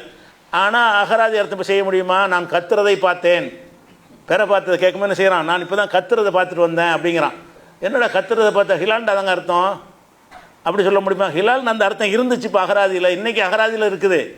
அது மாறிடுச்சா இல்லையா? அது அகராதியில் அந்த அர்த்தம் இருந்தாலும் இப்போ ஹிலாலுக்கு அந்த அர்த்தம் கிடையாது. யார் மாற்றுறதுன்னா மக்கள் மாற்றுறாங்க. சில கேள்விலாம் கேட்டிருக்கிறாங்க மறு போட்டவர்கள், இதை மாற்றினது யார் மாற்ற முடியும்? அகராதியில் ஒரு அர்த்தம் இருக்கும்போது அது இப்படி மாறும் அப்படின்னு கேட்குறாங்க. அகராதி அர்த்தம் மாறாதான். ஏன்னா 4 வகையான அர்த்தம் இருக்குது, அதெல்லாம் தெரியாமல் ஆய்வு கொண்டு இறங்குறாங்க. அகராதி அர்த்தம் மாறி இருக்குது. நிறைய உதாரணம் உங்களுக்கு காட்டிட்டேன். அந்த மாதிரி தான் இப்போ ஹிலால் நம்ம என்ன செய்யணும், இன்றைக்கி வரைக்கும் வந்து எவனு ஹிலாலுக்கு வந்து அந்த அர்த்தத்தை நினச்சி கூட பார்க்க மாட்டான். இப்போ நான் சொல்கிறதுக்கு முன்னாடி நீங்கள் அறிந்து கூட இருக்க மாட்டீங்க. இந்த ஹிலால்னா சத்தம் போடுறதுங்கிற அர்த்தம் அறிஞ்சிருக்க கூட மாட்டீங்க. அகராதி அர்த்தம் கம்ப்ளீட்டாக மறக்கடிக்கப்பட்ட, அரபிகளுக்கும் தெரியாது. அரபியில் யார் இலக்கணம் படித்தான்னு அவனுக்கு தான் தெரியும். அரபியில் சாதாரண அரபி இருக்கான அவனுக்கு ஹிலாலுக்கு என்ன அர்த்தம்னா ஹிலால்னா பிறைன்றுவான். அகராதி பிறைதான்ருவான். அவன் அந்த மொழி கற்றுருவான்ல, டிக்ஷனரிலாம் படிச்சுட்டு வர்றான்ல, கிராமர்லாம் படிச்சுட்டு வர்றான்ல, அந்த அரபிட்ட கேட்டால் தான் என்ன செய்வான்னு கேட்டால் ஹிலால்னா சத்தம் போடுறதுங்க. பிறையை பார்த்தோன்னு சத்தம் போடுவாங்க, உடனே அதையே ஹிலால்னு ஆக்கிவிட்டாங்க. சத்தம் போடுறதை பார்த்தோன்னு சொல்லி பிறையை பார்த்தோன்னு ஆக்கிவிட்டாங்க. அப்போ இந்த ஹிலால் என்கிற வார்த்தைங்க உஹில்லோட விஷயந்தான். உஹில்ல ஹிலால் எல்லாம் ஒரே சொல்லு. ஹிலால்ங்கிற வார்த்தை, இஸ்தஹல்லங்கிற வார்த்தை, ஒமா உஹில்லங்கிற வார்த்தை எல்லாம் இந்த ஹேலாம் தான். உஹில்லன்ற ஒருத்தில் ஹேலாம், ஹே டபுள்லாம், ஹிலால்லையும் ஹே டபுள்லாம் இருக்கும். இஸ்தஹல்லவுல ஹே 2 லாம் இருக்கும். அந்த ஹே 2 லாம் உள்ள சொல்லு இருக்குல்ல, அதை என்ன செய்வாங்கன்னா சில கூடுதல் வார்த்தையை சேர்த்து பல வடிவங்களில் உண்டாக்குவாங்க. அப்போ இந்த ஹிலாலுங்கிற வார்த்தையை நம்ம சொல்கிறோமே, அப்போ இது வந்து நீங்கள் அகராதி அர்த்தம் உஹில்லுக்கு மட்டும் செய்கிறீங்களா அகராதி அர்த்தம்? அப்போ ஹிலாலுக்கும் செய்யுங்க. நீங்கள் பிறையை பார்த்து நோன்பு வைங்கன்னு அர்த்தம் செய்யக்கூடாது. கத்துறதை பார்த்தா நோன்பு வைங்க, அப்படி தானே வரணும். இதை ரைத்து ஹிலால கத்துறதை பார்த்தால் நீங்கள் நோன்பு வைங்க, கத்துறதை பார்த்தால் நோன்பு விடுங்கன்னு எவனா அர்த்தம் செய்வீங்களா? ஒருத்தன் செய்கிறான், அகராதியில் தான் இருக்கத்தான் செய்வாங்கிறான். இல்லைடா இது மாற்றிட்டாங்க, எப்படி மாற்றுவான் அதை அப்படி கேட்கலாமா? அகராதியில் இருக்கிறத மாற்றிட்டாங்கன்னு சொல்கிறோம். யார்? மக்கள் மாற்றுவான். யாரும் வந்து சொல்லி மாற்றுறதில்ல, மக்கள்கிட்ட மாறி அப்படி மக்கள்லாம் சேர்ந்து முடிவெடுத்து என்ன செய்வாங்க, 10 பேர் ஹிலாலுமா அப்படி எல்லோரும் சொல்ல ஆரம்பிச்சிருவாங்க. அப்போ ஹிலாலுங்கிற வார்த்தைக்கு வந்து பிறைங்கிற அர்த்தம் கிடையாது, அது வந்து கத்துறதுன்னு அர்த்தம். ஏன் அந்த அர்த்தத்தை வச்சாங்கன்னு கேட்டால், பிறையை பார்த்தோம்னா கத்துவாங்க, அதை பார்த்தோன்னு என்ன செய்கிறாங்க, ஹிலால்ட்டாங்க. கத்துறண்டாகி கடைசியில் ஹிலாலுக்கு என்ன அர்த்தமே போச்சுன்னா எவனுக்கு தெரியாத அளவுக்கு அகராதி அர்த்தம் மறக்கடிக்கப்பட்டு போச்சு, மறந்து போச்சு, யாருக்கும் தெரியாது. ஹிலால்னாலே என்ன அர்த்தம்னு கேட்டால் பிறை. அகராதி அர்த்தம் அது அகராதி அர்த்தம் கிடையாது. ஹிலாலுக்கு அகராதியில் பார்த்தா பிறைன்னு இருக்காது, அதில் போட்டிருப்பாங்க ஹிலால்னா வந்து சத்தம் போடுதல் தான். பிறகு இந்த சொல், இந்த கமர் இருக்குல்ல சந்திரன், அதனுடைய இந்த 1, 2 வடிவங்கள் இருக்குல்ல, அதுக்குரியதாக மாறிவிட்டது அப்படின்னு அந்த அகராதியில் குறிப்பிடுவாங்க. அர்த்தம் தேடும்போது ஹிலாலுக்கு அர்த்தம் தேடினீங்கன்னா, ஹிலால் என்றால் அசலில் சத்தம் போடுறது தான், ஆனால் அது இந்த அர்த்தத்தில் இப்போ யூஸ் பண்ணுறது இல்லை, அது குறிப்பிட்ட நிலவுக்கு தான் யூஸ் பண்ணுவாங்க அப்படின்னு சொல்லி நிலவுக்கு உரியதாக நெஞ்சிருச்சு, அது மாறிவிட்டது. இப்போ அவர் சொல்லும்போது ஹிலால்னு அந்த அகராதி அர்த்தம் செய்யாதீங்க, அது மாறிடுச்சு, ஏமா மாத்திரன்னு கேட்குறாங்க. எப்படி மாற்ற முடியும்? அப்படி அது கேள்வி மறுப்பு நம்ம கொடுத்துருக்கோம். ஒமா உஹில்லக்கு ஒரு அர்த்தம் இருக்கிறது, அது மாறிவிட்டது என்று சொல்கிறார். அது யார் மாற்ற முடியும்? அப்படின்னா அந்த ஆய்வு திறன் பத்தலை. மாத்திரை எப்படி மக்கள் மாற்றுவாங்க? பல சொற்களுக்கு மாற்றிருக்கிறாங்க. அந்த நான் சொன்ன 4 வகையான அர்த்தத்தை என்ன செய்வாங்க? மாற்றுவாங்க. மாற்றுறாங்கன்ற ஆதாரம் கிடைச்சுன்னா அதை தான் நீங்கள் எடுத்துக்கிறணும். அகராதி எடுக்கக்கூடாது. அப்போ அதுக்கு உதாரணம் ஹிலால்ங்கிற வார்த்தை அதில் உள்ளது தான். அதே மாதிரி இப்போ மழை பெய்யுதுல, மழை பெய்யும் போது ஒரு சத்தங்கள் கேட்கும். தடத்தடன்னு இறங்கும்போது அது தகர குட்டையாக இருந்தால் பயங்கர சத்தமாக இருக்கும். ஓலை வீடாக இருந்தால் அது சத்தமாக இருக்கும். ஓட்டு வீடு இருந்தால் அதுக்கு ஒரு சத்தமாக இருக்கும். சும்மா தரையில் விழுந்தால் கூட உஷ்ன்னு ஒரு சத்தம் வரும் மழை பெய்யும் போது. அதுக்கு என்ன செய்வாங்கன்னா இஸ்திஹலாலுல் மத்தர், மழை சத்தம் போடுதும்பாங்க. இதே ஹிலால் தான். இதே உஹில்ல தான். உஹில்ல போட்டு என்ன செய்வாங்க? மழை சத்தம் போடுதும்பாங்க. அப்போ அந்த சத்தம் போடுதுங்கிற அர்த்தத்துக்கு அந்த வார்த்தை இருக்குது. இன்றைக்கி அந்த நேரடி அர்த்தத்தில் அந்த இடத்துல வந்துடும். அந்த இடத்துல என்ன செய்வாங்க? மழை பெய்யுதுன்னு சொன்னால் இஸ்தஹல்லல் மத்தரு, மழை சத்தம் போடுகிறது. மழையிலிருந்து ஒரு மழை பெய்கிற சத்தம் நம்ம கேட்குதுல்ல, அதுக்காக வேண்டி என்ன செய்வாங்கன்னா இதே உஹில்ல உடைய வார்த்தை என்ன செய்வாங்கன்னா பூமியில் விழும்போது உள்ள சத்தத்தை எடுத்துக்கிடுவாங்க. அதே மாதிரி நீங்கள் ஹஜ்ஜுக்கு போகிறீங்கல்ல, ஹஜ்ஜு உம்ராவுக்கு போகிறதும் அகலில் தான். அகலல்னா பில் உம்ரத்தி, உம்ராவுக்காக நாங்கள் சத்தம் போட்டோன்னு அர்த்தம். ஆனால் அகராதி அர்த்தத்தில் தான் அந்த அர்த்தம். இஹ்ராம் கட்டினோன்னு அர்த்தம். ரசூல்லா என்ன செய்கிறாங்க? அகல்ல பில் உம்ரா, உம்ராவுக்கு சத்தம் போட்டார்கள். அகல்ல பில் ஹஜ்ஜி, எக்கச்சக்கமான ஹதீஸ், 1-2 ஹதீஸ் இல்லை. இந்த அகல்லங்கிற வார்த்தை சத்தம் போட்டு இஹ்ராம் கட்டுவதை குறிக்கிறது. சத்தம் போட்டால் தான் குறிக்குமானா சத்தம் போடாட்டாலும் குறிக்கும். சத்தம்ங்கிறது மைனஸ் ஆகி போச்சு வழக்கத்தில். அகராதியில் இருக்கிற சத்தம் போடுறதுன்னு சொல்லி இஹ்ராம் கட்டும்போது லப்பைக்கு ஹஜ்ஜன் மைக்கு போட்டு சத்தமாக போடுவாங்க. அவங்களுக்குள்ள லப்பைக்கு ஹஜ்ஜன்னு சொல்லிக்கிடுவாங்க. பயங்கர சத்தம்லாம் போட மாட்டாங்க. சத்தம் போடாட்டாலும் அகல்ல தான். அது சத்தம் வேண்டிய அவசியம் இல்லை. சத்தம் வேணுங்கிற ஒன்று அகராதிக்கு தான் வேணும். அகராதி இல்லாத அர்த்தம் என்னன்னு கேட்டால் ஹஜ்ஜு உம்ராவுக்கு இஹ்ராம் கட்டுற விஷயத்தை வரும்போதெல்லாம் உதாரணமாக சொல்வதாக இருந்தால் புகாரில் 316வது ஹதீஸ், அந்த 316 எடுத்து பாருங்கள். அதில் என்ன வரும்னு கேட்டால் அஹ்லல் தூ, அகல்ல உள்ள அர்த்தம் அஹ்லல் து மா ரசூலில்லாஹி ஃபி ஹஜ்ஜத்தில் விதா, கடைசி ஹஜ்ஜில் ரசூல்லாவோட சேர்ந்து நானும் சத்தம் போட்டேன். அங்கே சத்தம் போட்டேன்னு அர்த்தம் கிடையாது, இஹ்ராம் கட்டினேன்னு அர்த்தம். அகலன்னு வந்திருக்கிறது சத்தம் போடாமல். ஏன்னா அது ஹஜ்ஜு உம்ராவுக்கு முடிவு செய்யும்போது வாயினால் சொல்லணும் நீத்து இருக்குல்ல, மற்றதுக்கெல்லாம் வாயினால் சொல்ல தேவையில்லை. லப்பைக்கு ஹஜ்ஜன், லப்பைக்கு உம்ரத்தன்னு சொல்கிறாங்கல்ல, இதை ஜாஹிலியா காலத்தில் கத்துவாங்க, லப்பைக்கு ஹஜ்ஜன் வாங்க. அப்படி சத்தம் போடுறான்னு நினச்சிட்டாங்கன்னா அதுக்கும் அகல்லன்னு ஆக்கிவிட்டாங்க. ஆனால் இப்போ என்ன அர்த்தம்? நீ சத்தம் போடு, சத்தம் போடாத, லப்பைக்கு ஹஜ்ஜன்கிறியா, அது அகல்ல. அந்த ஒமா உஹில்ல அகல்லவனா ஒரு சொல்லு தான். அப்போ இந்த அகலல் துமா ரசூலில்லாஹி ஸல்லல்லாஹு அலைஹி வஸல்லம் ஃபி ஹஜ்ஜத்துல் விதா, ஹஜ்ஜத்துல் விதாவில் நான் அகலல் தூ, நான் உஹில்ல அந்த வார்த்தை தான் வருது. சத்தம் போட்டேன். சத்தம் போட்டு நேர அர்த்தம் செய்வாங்களா? இந்த அகலல் தூக்கு நேரடி அர்த்தம் சத்தம் போட்டேன்னு அர்த்தம், அகராதி அர்த்தம். உலகத்தில் யாரும் இந்த அர்த்தம் செய்ய மாட்டாங்க. நேரடியாக தனியாக விட்றா. இது இஹ்ராமுக்கு உள்ள வார்த்தையை மாறி போச்சு. யார் மாற்றினா? மக்கள் மாற்றினாங்க. அகலல் தூக்கு அர்த்தம் சத்தம் போடுறது தான். ஆனால் ஹஜ்ஜி உம்ராவுக்கு முடிவு பண்ணி இஹ்ராம் கட்டுறீங்கல்ல, இறைவா நான் உனக்காக வேண்டி நான் ஹஜ்ஜு செய்ய போகிறேன், அல்ல உனக்காக உம்ரா செய்ய போகிறேன்னு ஒரு நியத்து வைக்கிறீங்கல்ல, அதுக்கு பேர் தான் அகல்ல. எப்போ வழக்கத்தில் மாறிடுச்சு, மார்க்கத்தில் மாறிவிட்டது. ஆனால் அகராதியில் என்ன செய்யலை? சத்தம் போடுறதுன்னு அர்த்தம். இப்போ சத்தம் போடுதலுங்கிற அர்த்தம் இங்கே செய்வார்களா, இஹ்ராமுன்ற அர்த்தம் செய்வார்களா? இஹ்ராமுங்கிற அர்த்தம் செய்வார்கள். இது 316, இது புகாரில் எத்தனை? 317, 319, 1556, 1557, 1558, 1559, 1572, 1638, 1651, 1724, 1762, 1783, 1785, 1786, 1795, 4352, 4353, 4395, 4397, 7230, 7367 இம்புட்டு இடத்துலையும் இஹ்ராமை குறிக்க அகல்லன்னு வருது. இம்புட்டு ஹதீஸுகள்லாம் எடுத்து பார்த்தீங்கன்னா அகல்லன்னு தான் இருக்கும். அதுக்கு அர்த்தம் சத்தம்னு அர்த்தம் கிடையாது. ஆனால் அகராதி அர்த்தம் சத்தம் தான். அகராதி அர்த்தம் சத்தமாக இருந்தாலும் இவ்வளோ ஹதீஸ்லையும் வரக்கூடிய அகல்லவுக்கு என்ன அர்த்தம்? இஹ்ராம் கட்டுதல். அப்போ அகராதி அர்த்தம் சத்தமாக இருந்தாலும் இது இஹ்ராமுக்குரியதாக மாறிடுச்சுல, அதுதான் அர்த்தம் செய்யணும். அது எப்படி செய்வீங்க? அகராதி உள்ள அர்த்தம் எவன் மாற்றுறதுன்னு கேள்வி கேட்குறாங்க. மறுப்பு சொன்ன ஆளுக்கு பயங்கர கேள்வி என்னது? அகராதியில் அந்த அர்த்தம் இருக்கும்போது அதை எப்படி மாற்றுவீங்கன்னு. அப்போ இது எப்படி மாற்றினாங்க? அல்லாஹ்வுடைய ரசூல் மாற்றிட்டாங்களே, மக்களே மாற்றிட்டாங்களே, ஒட்டுமொத்த உம்மத்து மாற்றி விட்டோமே.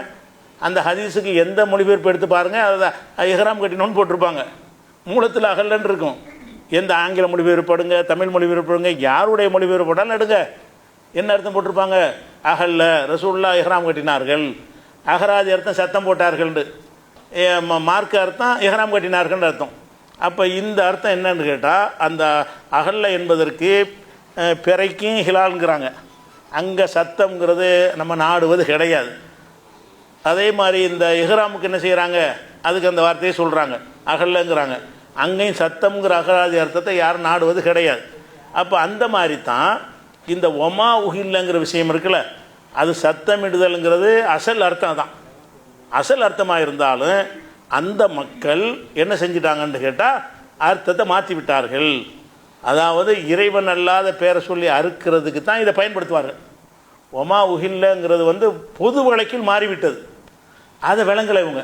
பொது வழக்கில் மாறினுச்சுங்கிற விளங்காமல் சத்தமிடப்பட்டதுன்னு தான் இருக்கிறது அகராதிகள். அதை விளங்குறது தான் நம்ம தான் சொல்கிறேன். அப்போ ரசூல்லா வந்து சத்தம் போட்டார்கள் தான் வருகிறது.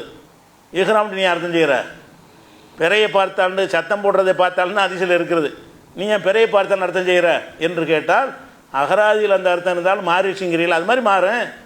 அது மாறினா இது மாறாதா? அப்போ அகல்லங்கிற வார்த்தைக்கு வந்து சத்தமிடுதல் இருந்தாலும் அதை எதுக்கு தான் யூஸ் பண்ணுவாங்க? பிராணி அறுக்கும்போது அந்த சாமி பேரை சொல்கிறாங்கல்ல, அதுக்கு தான். சத்தம் போட்டு சொல்லு, சத்தம் போடாமல் சொல்லு, பிராணிகளுக்கு தான், அதுவும் அறுக்கிறதுக்கு தான். அது தாவரங்களுக்கும் வேறு எதுக்கும் கிடையாது. அப்போ மா உஹில்ல மா அகல்ல அப்படிங்கிற ஒரு சொல்ல அரபியில் வந்து என்ன செஞ்சிட்டாங்க, அகராதியில் சத்தம் போடுவதுங்கிற அர்த்தம் இருந்தாலும் அந்த சொல்லு எதுக்குரிய சொல்ல மாறி போச்சு என்று சொன்னால், அதாவது அறுக்கும்போது பெயரை சொல்லுவது, அறுக்கும்போது பெயரை அல்லாஹ்வுடைய பெயரை சொல்லி அறுப்பது, அந்த அறுக்கிறதுக்கு மட்டும்தான் அதை யூஸ் பண்ணுவாங்களே தவிர, அந்த மாமிசம் அல்லாத பொருள்களை வந்து அவன் அல்லாஹ்வுடைய பெயரை கொண்டு ஒருத்தன் சொன்னானே ஆனால் அது ஒமா உஹில்லவில் வராது. ஒமா உஹில்லுக்கு அர்த்தமே நீங்கள் தமிழாக்கத்தை எடுத்து பார்த்தீங்கன்னா நாம் மட்டும்தான் சத்தமிடப்பட்டவைன்னு போட்டிருப்போம், மற்ற எல்லா தமிழாக்கத்திலும் அறுக்கப்பட்டவைன்னு போட்டிருப்பாங்க. அதான் இப்போ கரெக்ட், நானும் மாற்ற போகிறேன் தான். அது நம்ம சத்தமிடப்பட்டவைன்னு போட்டிருக்கோம். அனைத்து தர்ஜுமாக்கள் என்ன போட்டிருக்காங்கன்னா அறுக்கப்பட்டவைன்னு போட்டிருக்கிறாங்க. அப்போ நம்ம தான் என்ன செஞ்சோம்னா அறுக்கப்பட்டவை இல்லை, ஒரு காரணத்துக்காக சொன்ன, அது பிறகு நான் விளக்குறேன். ஆனால் இப்போ ஆய்வு செய்யும் பொழுது இது அறுக்கிறது தான் குறிக்குது என்பதை வந்து இவங்க சொன்னது ஒரு ஆதாரமாக நான் உங்களுக்கு காட்டலை. அவங்களும் பேச இயலாது. நீங்கள் எல்லோரும் அர்த்தம் இந்த அறுக்கப்பட்டது தானே போட்டிருக்கு, நான் சொன்னதுனால இப்போ மாற்றுவாங்க, அறுக்கப்பட்டதுன்னு மாற்றி ஆகணும், இப்போ தாவரத்தையும் குறிக்கணும்னு எடுத்து மாற்றினாலும் மாற்றுவாங்க. ஆனால் அந்த எல்லாருக்கும் தான் எந்த தர்ஜுமான்னு எடுத்து பாருங்கள், தமிழாக்கத்தில் போட்டிருக்கிற பலரும் தமிழாக்கம் போட்டிருக்காங்கல்ல, அது அறுக்கப்பட்டவைன்னு போட்டிருப்பாங்க. ஒரே ஒரு தமிழாக்கத்தில் வந்து சத்தமிட்டு அறுக்கப்பட்டவன் பிராக்கெட்டில் அறுக்கிற சேர்த்துருப்பாங்க, என்னென்ன அறுக்கிறதுங்கிற போட்டிருப்பாங்க. அப்போ நம்ம என்ன வழங்குறோம் சொல்கிறோம்னு கேட்டால், ஒமா உஹில்லி கைரில்லா என்பதற்கு அகராதியில் இவர்கள் சொல்லக்கூடிய அர்த்தம் இருக்கிறது, அது மக்கள் மாற்றி விட்டார்கள். குர்ஆன் இறங்கும்போது வாழ்ந்த மக்கள் மாற்றி விட்டார்கள் அப்படிங்கிறது தான் ஃபஸ்ட்டு விளங்க வேண்டிய விஷயம். அதுக்கு தான் நம்ம என்ன செஞ்சோம்னு கேட்டால், சில தப்சீர்களை எடுத்து காட்டினோம். தப்சீர்களை காட்டினோம்ல, அந்த தப்சீரில் எது காட்டினோம்னு கேட்டால், அதுக்கு ஒருத்தர் விளக்கம் கொடுத்துருக்கார். தப்சீர் குப்பையெல்லாம் ஆதாரம் காட்டுகிறார்கள், இதெல்லாம் ஒரு ஆதாரமாகுமான்னு கேட்குறாங்க. தப்சீர்லாம் ஆதாரமாகாது. ஒரு மொழியுடைய அர்த்தத்தை தெரிவதற்கு தப்சீர் தான் ஆதாரம். அதுக்கு அதுதான் காட்டணும், அந்த சொல்லுக்கு என்ன அர்த்தம் என்பதை வந்து அவன் என்ன அர்த்தம் செஞ்சுருக்கான், இவன் என்ன செஞ்சுருக்கான்னு பார்த்தானே செய்யணும். இவர்கள் கொடுக்கக்கூடிய விளக்கத்தை தான் நம்ம ஏற்றுக்கிற மாட்டோம். மனோவிச்சைப்படி தப்சீருங்கிற பேரில் என்ன செய்வாங்க, விளக்கம் சேர்ப்பாங்க. ஒமா உஹில்லுக்கு என்ன அர்த்தம் அப்படிங்கிறது வந்து அன்றைய சமூக மக்கள்கிட்ட இருந்த இப்னு அப்பாஸ் அதுக்கு சொன்ன அர்த்தம், அலி ரலியல்லாஹு சொன்ன அர்த்தம், ஹசன் பஸ்ரி சொன்ன அர்த்தம், இக்ரிமா சொன்ன அர்த்தம், கத்தாதா சொன்ன அர்த்தம் எல்லாம் அறுக்கிறது தான். ஏன் அது சொல்கிறாங்கன்னுட்டு அந்த அர்த்தம் தான் மக்கள்கிட்ட இருந்துச்சு. ஒமா உஹில்லங்கிற வார்த்தைக்கு வந்து என்ன அர்த்தம் மக்கள்கிட்ட இருந்துச்சுன்னு கேட்டால் அறுக்குதல்ங்கிற அர்த்தம் தான் இருந்துச்சு. அவங்க அந்த அர்த்தத்தில் இருந்ததுனால அதில் அதுக்குரிய வார்த்தையை போட்டு சொல்கிறான். அந்த மக்கள்கிட்ட குர்ஆன் வர்றதுக்கு முன்னாடியே ஒமா உஹில்லன்னு சொன்னால் பேரை சொல்கிறது, சத்தம் போடுற அர்த்தம் கிடையாது, பேரை சொல்லி அறுக்குதல். பேரை சொல்லி அறுக்குதல்ங்கிற அர்த்தம் அந்த ஜாகிலியா கிட்ட இருந்துச்சு. அதுக்கு தான் அல்லாஹ் என்ன செய்கிறான்னா, அந்த அதே அவங்க பயன்படுத்தின அதே வார்த்தையை பயன்படுத்தி அது அல்லாதவங்களுக்கு செஞ்சிடாதப்பா, அல்லாவுக்கு தான் நீ அறுக்கணுமே தவிர கைரில்லான்னு நல்லா சேர்த்துக்கிட்டான். அல்லாதவர்களுக்காக அறுக்கிற நீ திங்காதே அப்போ அந்த அந்த வார்த்தைக்கு வந்து குர்ஆன் வர்றதுக்கு முன்னாடியே அன்றைய மக்கள்கிட்ட சத்தம் போடுறதுக்கு மட்டும் அதை சொல்ல மாட்டார்கள். அவங்க பொது வழக்கில் மாறினுச்சிங்கல்ல, குடித்தா தண்டனைங்கிறான்ல, அந்த மாதிரி உள்ள சொல்லாக என்ன மாறிடுச்சுன்னு கேட்டால், ஒமா உஹில்லவை எதுக்கு பயன்படுத்துவார்கள் அரபியர்கள் என்று சொன்னால், அது வந்து பிராணிகளை அறுக்கிறதுக்கு சத்தமிடுதல்ன்ற அர்த்தத்துக்கு இல்லாமல் அறுக்குதல், பிராணியை அறுக்குதல் அப்படிங்கிறதுக்கு பயன்படுத்துவாங்க. அதுக்கு தான் அல்லாஹ் என்ன செய்கிறான்னா, அல்லாதவருக்கு செஞ்சிடாத இல்லையே கயிறு இல்லான்னு சேர்த்துறான். ஒமா உஹில்ல அறுக்கப்பட்டவை இல்லையே கயிறு இல்லா, இறைவன் அல்லாதவர்களுக்கு அறுக்கப்பட்டவை. அவன் எதுக்கு அறுக்கப்பட்டாலும் ஒமா உஹில்லன்னு சொல்லுவான். அல்லாஹ் என்ன செய்கிறான்னா, என் பேர் இல்லாமல் அறுத்தா அது சாப்பிடாத. அப்போ இது அறுக்கிறது தான் அது வந்து உயிரினங்களை தான் குறிக்கிறது, ஹைவானை தான் குறிக்கிறது, உயிர் பிராணிகளைத்தான் அந்த வார்த்தை குறிக்கிறது. அதுபோக சத்தமிட வேண்டிய அவசியம் கிடையாது, சொல்லி அறுத்தாலே போதும். அகராதி அந்த அர்த்தம் இருக்கலாம். அகராதி அர்த்தத்திலிருந்து அந்த மக்களை மாற்றி விட்டார்கள். அந்த அம்மா உஹில்லங்கிற சொல் வழக்கு எப்படி மாறிவிட்டது என்று சொன்னால், அறுத்தல் என்கிற அர்த்தத்துக்கு மாறிவிட்டது. நீ சத்தம் போட்டாலும் சரி சத்தம் போடாட்டாலும் சரி, ஒமா உஹில்ல என்பதற்கு வந்து தாவரங்கள் இல்லைன்னு மாறிவிட்டது. அப்போ ஒமா உஹில்லவுடைய இது எங்கேருந்து கிடைக்குதுன்னு கேட்டால், தபுரிங்கிறவர் சொல்கிறார். தபுரிங்கிறவர் ஹிஜ்ரி 310. நமக்கு இதுக்கெல்லாம் அவங்கள தான் போய் பார்க்கணும். அந்த மக்கள்கிட்ட என்ன வழக்கம் இருந்துச்சு என்பதற்கு தப்சீர்களை தவிர வேறு எதை ஆதாரமாக காட்டு நானும் போய் பார்த்துட்டு வர முடியும். இப்போ அந்த காலத்தில் என்ன அர்த்தம் செஞ்சாங்கிறதுக்கு அந்த காலத்தில் எழுதுன புத்தகத்தை போய் பார்க்க முடியும். அந்த காலத்தில் அந்த அர்த்தம் இருந்துச்சான்னா நம்ம எப்படி நீ கண்டுபிடிப்பேன்? அந்த அர்த்தம் இல்லைங்கிற நான் எப்படி கண்டுபிடிக்கிறது? அந்த காலத்தில் இருந்துச்சுன்னு கண்டுபிடிக்கப்பட்டதாக இருந்தால் அந்த காலத்தில் எழுதப்பட்ட நூல்களில் பார்த்தா அறிய முடியும். அதுக்கு தப்சீரையும் காட்டுவோம், ஒரு காஃபிர் எழுதின புத்தகத்தை கவிதையை கூட காட்டுவோம். தப்சீரை மட்டும் ஆதாரம் எடுக்க மாட்டோம். சில கவிஞர்கள் உமாவு இல்லைங்கிறதுக்கு அறுக்குன்னு அர்த்தத்தில் பயன்படுத்தியிருப்போம், அதையும் எடுத்து காட்டுவோம். காஃபிருடைய கவிதையெல்லாம் எடுத்து காட்டிட்டாருன்னு சொல்ல முடியுமா? அந்த மொழிக்கு என்ன அர்த்தம், ஒமா உஹில்லவுக்கு அந்த மக்கள் என்ன அர்த்தத்தில் யூஸ் பண்ணி கொண்டிருந்தார்கள், அதை அறிந்து கொள்வதாக இருந்தால் நம்ம என்ன செய்யணும்? அவனுடைய பழக்கத்தை தான் அறியணும். அவன் வழக்கம் என்னவா இருந்துச்சு?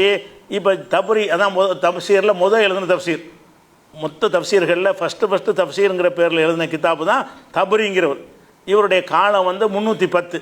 இவருடைய தப்சீர்களில் பல தவறானதும் இருக்கும், சரியானதும் இருக்கும். பரிசீலனை பண்ணி நம்ம ஏற்றுக்குருவோம், தவறை ஏற்றுக்கிற மாட்டோம். ஆனால் அந்த வழக்கத்தை சொல்வதாக இருந்தால் அவர் சொல்ல நான் ஏற்றுக்கிறேன்னு எனக்கு எப்படி தெரியும்?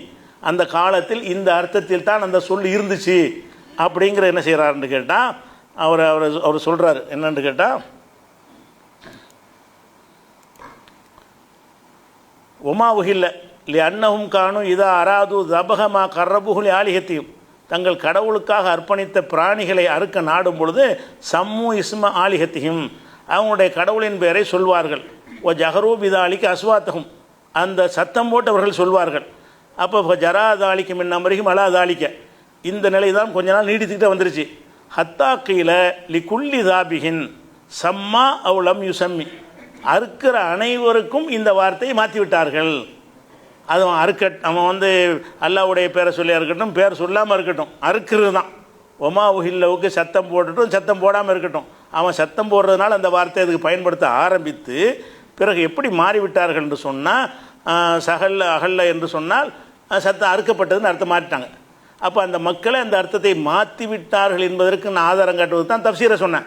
தப்சீர் குப்பைகளை எல்லாம் ஆதாரமாக காட்டுகிறார்கள், என்னமோ இந்த ஆய்வுக்கு ஆதாரமாக காட்டுற மாதிரி எடுக்கிறாங்க. மொழிக்கு ஆதாரமாக நாங்கள் காட்டுவோம். மொழிக்கு ஆதாரமாக எதை காட்டுவோம் என்று கேட்டால், பழங்காலத்தில் எழுதப்பட்ட தப்சீரை மட்டும் காட்ட மாட்டோம், காஃபிருடைய கவிதையும் காட்டுவோம்.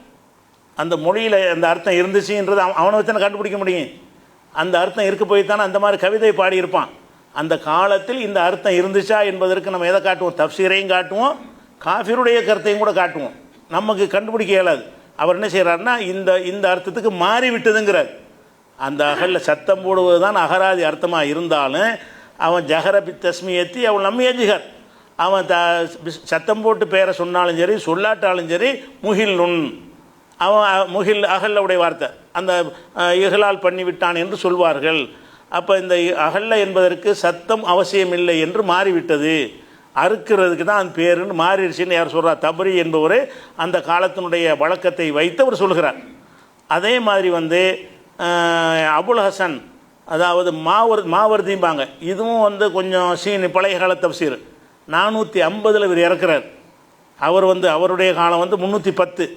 இன்னொரு 150 வருஷத்துக்கு பிறகு என்ன செய்கிறாருன்னா, பிறந்த மாவுர்திங்கிற ஒரு ஆள் என்ன செய்கிறாருன்னு கேட்டால், அவர் தப்சீரில் எழுதி வைத்திருக்கிறாரு.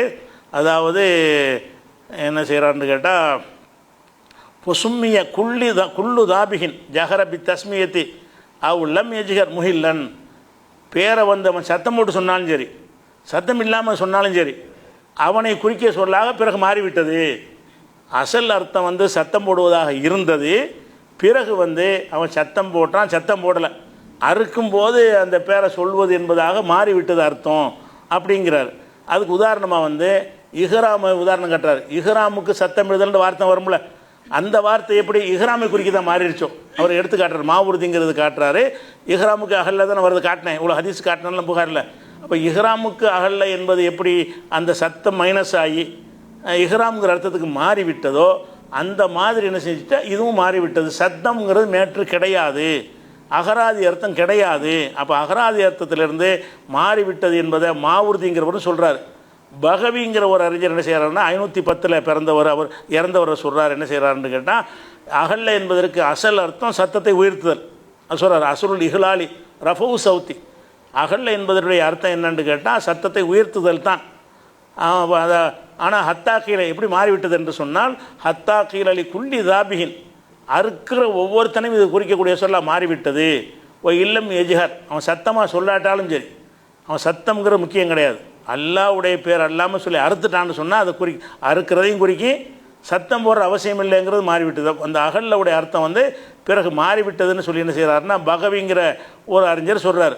அதே மாதிரி வந்து இப்னு அத்தியாங்கிற ஒரு தப்சீர் வந்து 542 இதெல்லாம் தப்சீர் ஆதாரம் காட்டின வேறு எதை காட்ட முடியும்? அந்த சொல்லுடைய அர்த்தம் வந்து ஆதியில் என்னவாக இருந்துச்சு, பிறகு எப்படி மாறுனுச்சு என்பதை வந்து இன்ஃபர்மேஷனை வச்சு தானே சொல்ல முடியும், கொடுக்குற தகவலை வச்சு தான் சொல்ல முடியும். அந்த உந்துலு சிங்கிற ஆள் என்ன செய்கிறாருன்னு கேட்டால், அவர் இதே கருத்தை இந்த கருத்தை இப்படியே சொல்கிறார். அதே மாதிரி இஸ்ஸுபின் அப்துசலாம்ங்கிற தப்சீர் அவரும் எழுதியிருக்கார். அவர் 660 எழுதியிருக்கிறார். இந்த சொல் அசலில் வந்து சத்தம் விட்டு உயர்த்தி பேர சொல்வதற்கு இருந்தது, பிறகு அது மாறிவிட்டது. மாறிவிட்டதுங்கிற வழக்கத்தை அவங்க சொல்லித்தான் நம்ம அறிய முடியும் அப்படின்னு 660 உள்ள அந்த தப்சீர்லையும் சொல்கிறார்.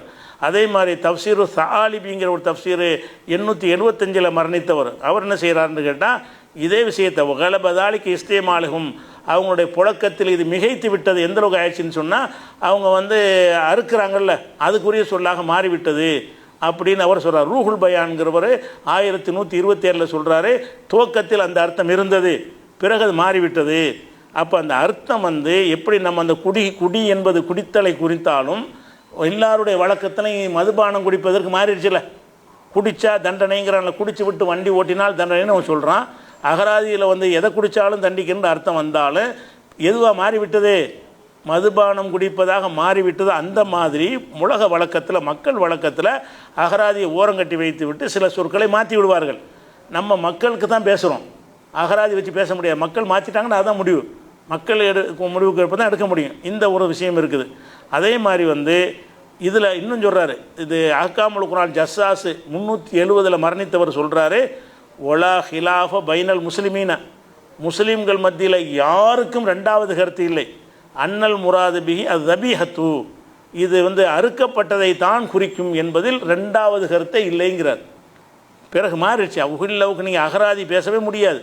அகராதியில் அந்த அர்த்தம் இருந்தாலும் அகராதி மாறிவிட்டதுங்கிற ஒரு விஷயத்தை என்ன செய்கிறாருன்னா 370 மரணித்த அபூபக்கர் ஜஸ்ஸாஸ் என்பவர் அஹ்காமுல் குர்ஆன்கிற தப்சீர் நூலில் அவர் சொல்கிறார்.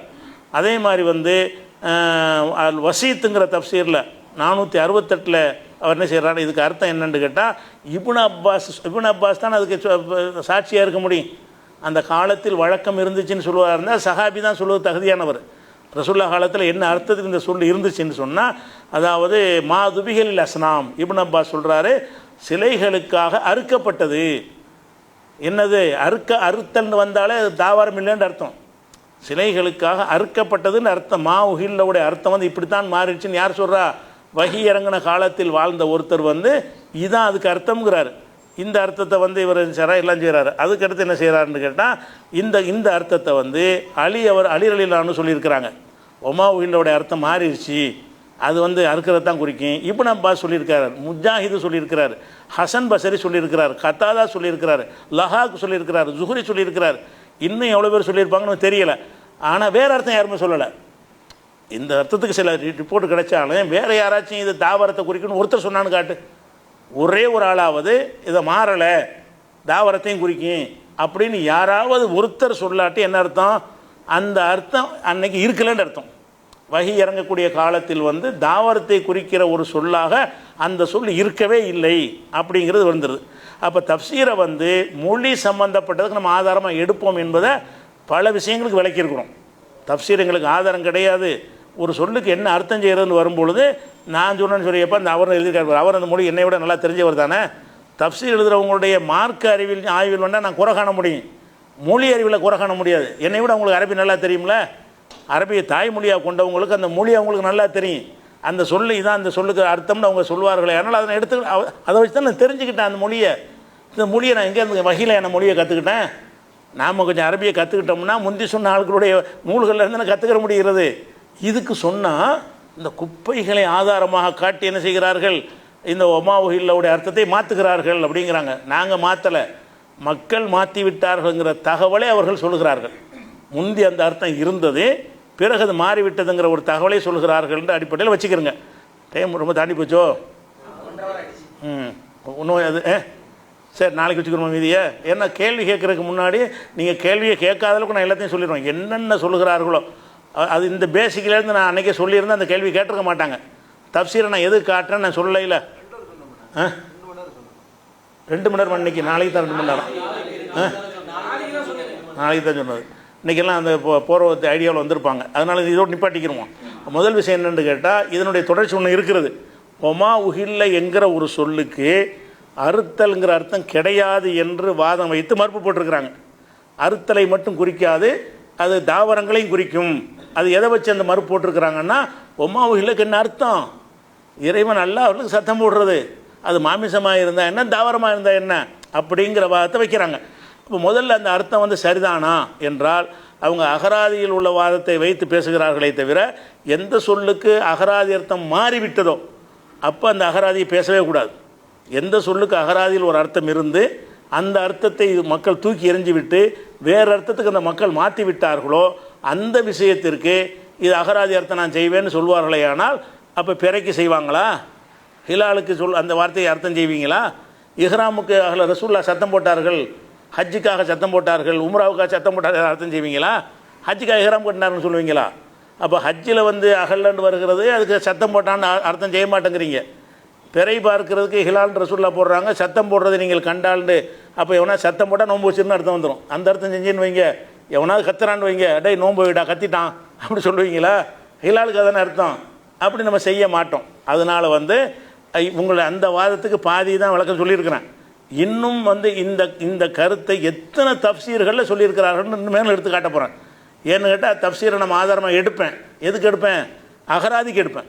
ஒரு மொழியுடைய அர்த்தம் என்னென்று அறிந்து கொள்வதற்கு, வழக்கம் என்னென்று அறிந்து கொள்வதற்கு நம்ம எடுப்போம் என்பதற்காக வேண்டி இன்னும் பல சான்றுகள் இருக்கிறது. அது பூராத்தையுமே நம்ம என்ன செஞ்சிருவோம்? முழுமையாக விளக்கிறோம். விளக்குனா உங்களுக்கு டவுட்டே வராது. அவங்க கேட்ட எந்த ஒரு கேள்விக்குமே ஒன்று விடாமல் நான் என்ன செஞ்சிருவேன்? உங்களுக்கு விளக்கத்தில் சொல்லிடுவேன். அதுக்கு பிறகு உங்களுக்கு கேள்வி பதில் இருக்குது நாளைக்கு. ஆனால் இதனுடைய தொடர்ச்சியை சார் நாளைக்கு வச்சுக்கிறோமா, கண்டினியூ பண்ணி விட்ருமா? நாளைக்கு வச்சுக்கிறோம். சரி, அஸ்ஸலாமு அலைக்கும்.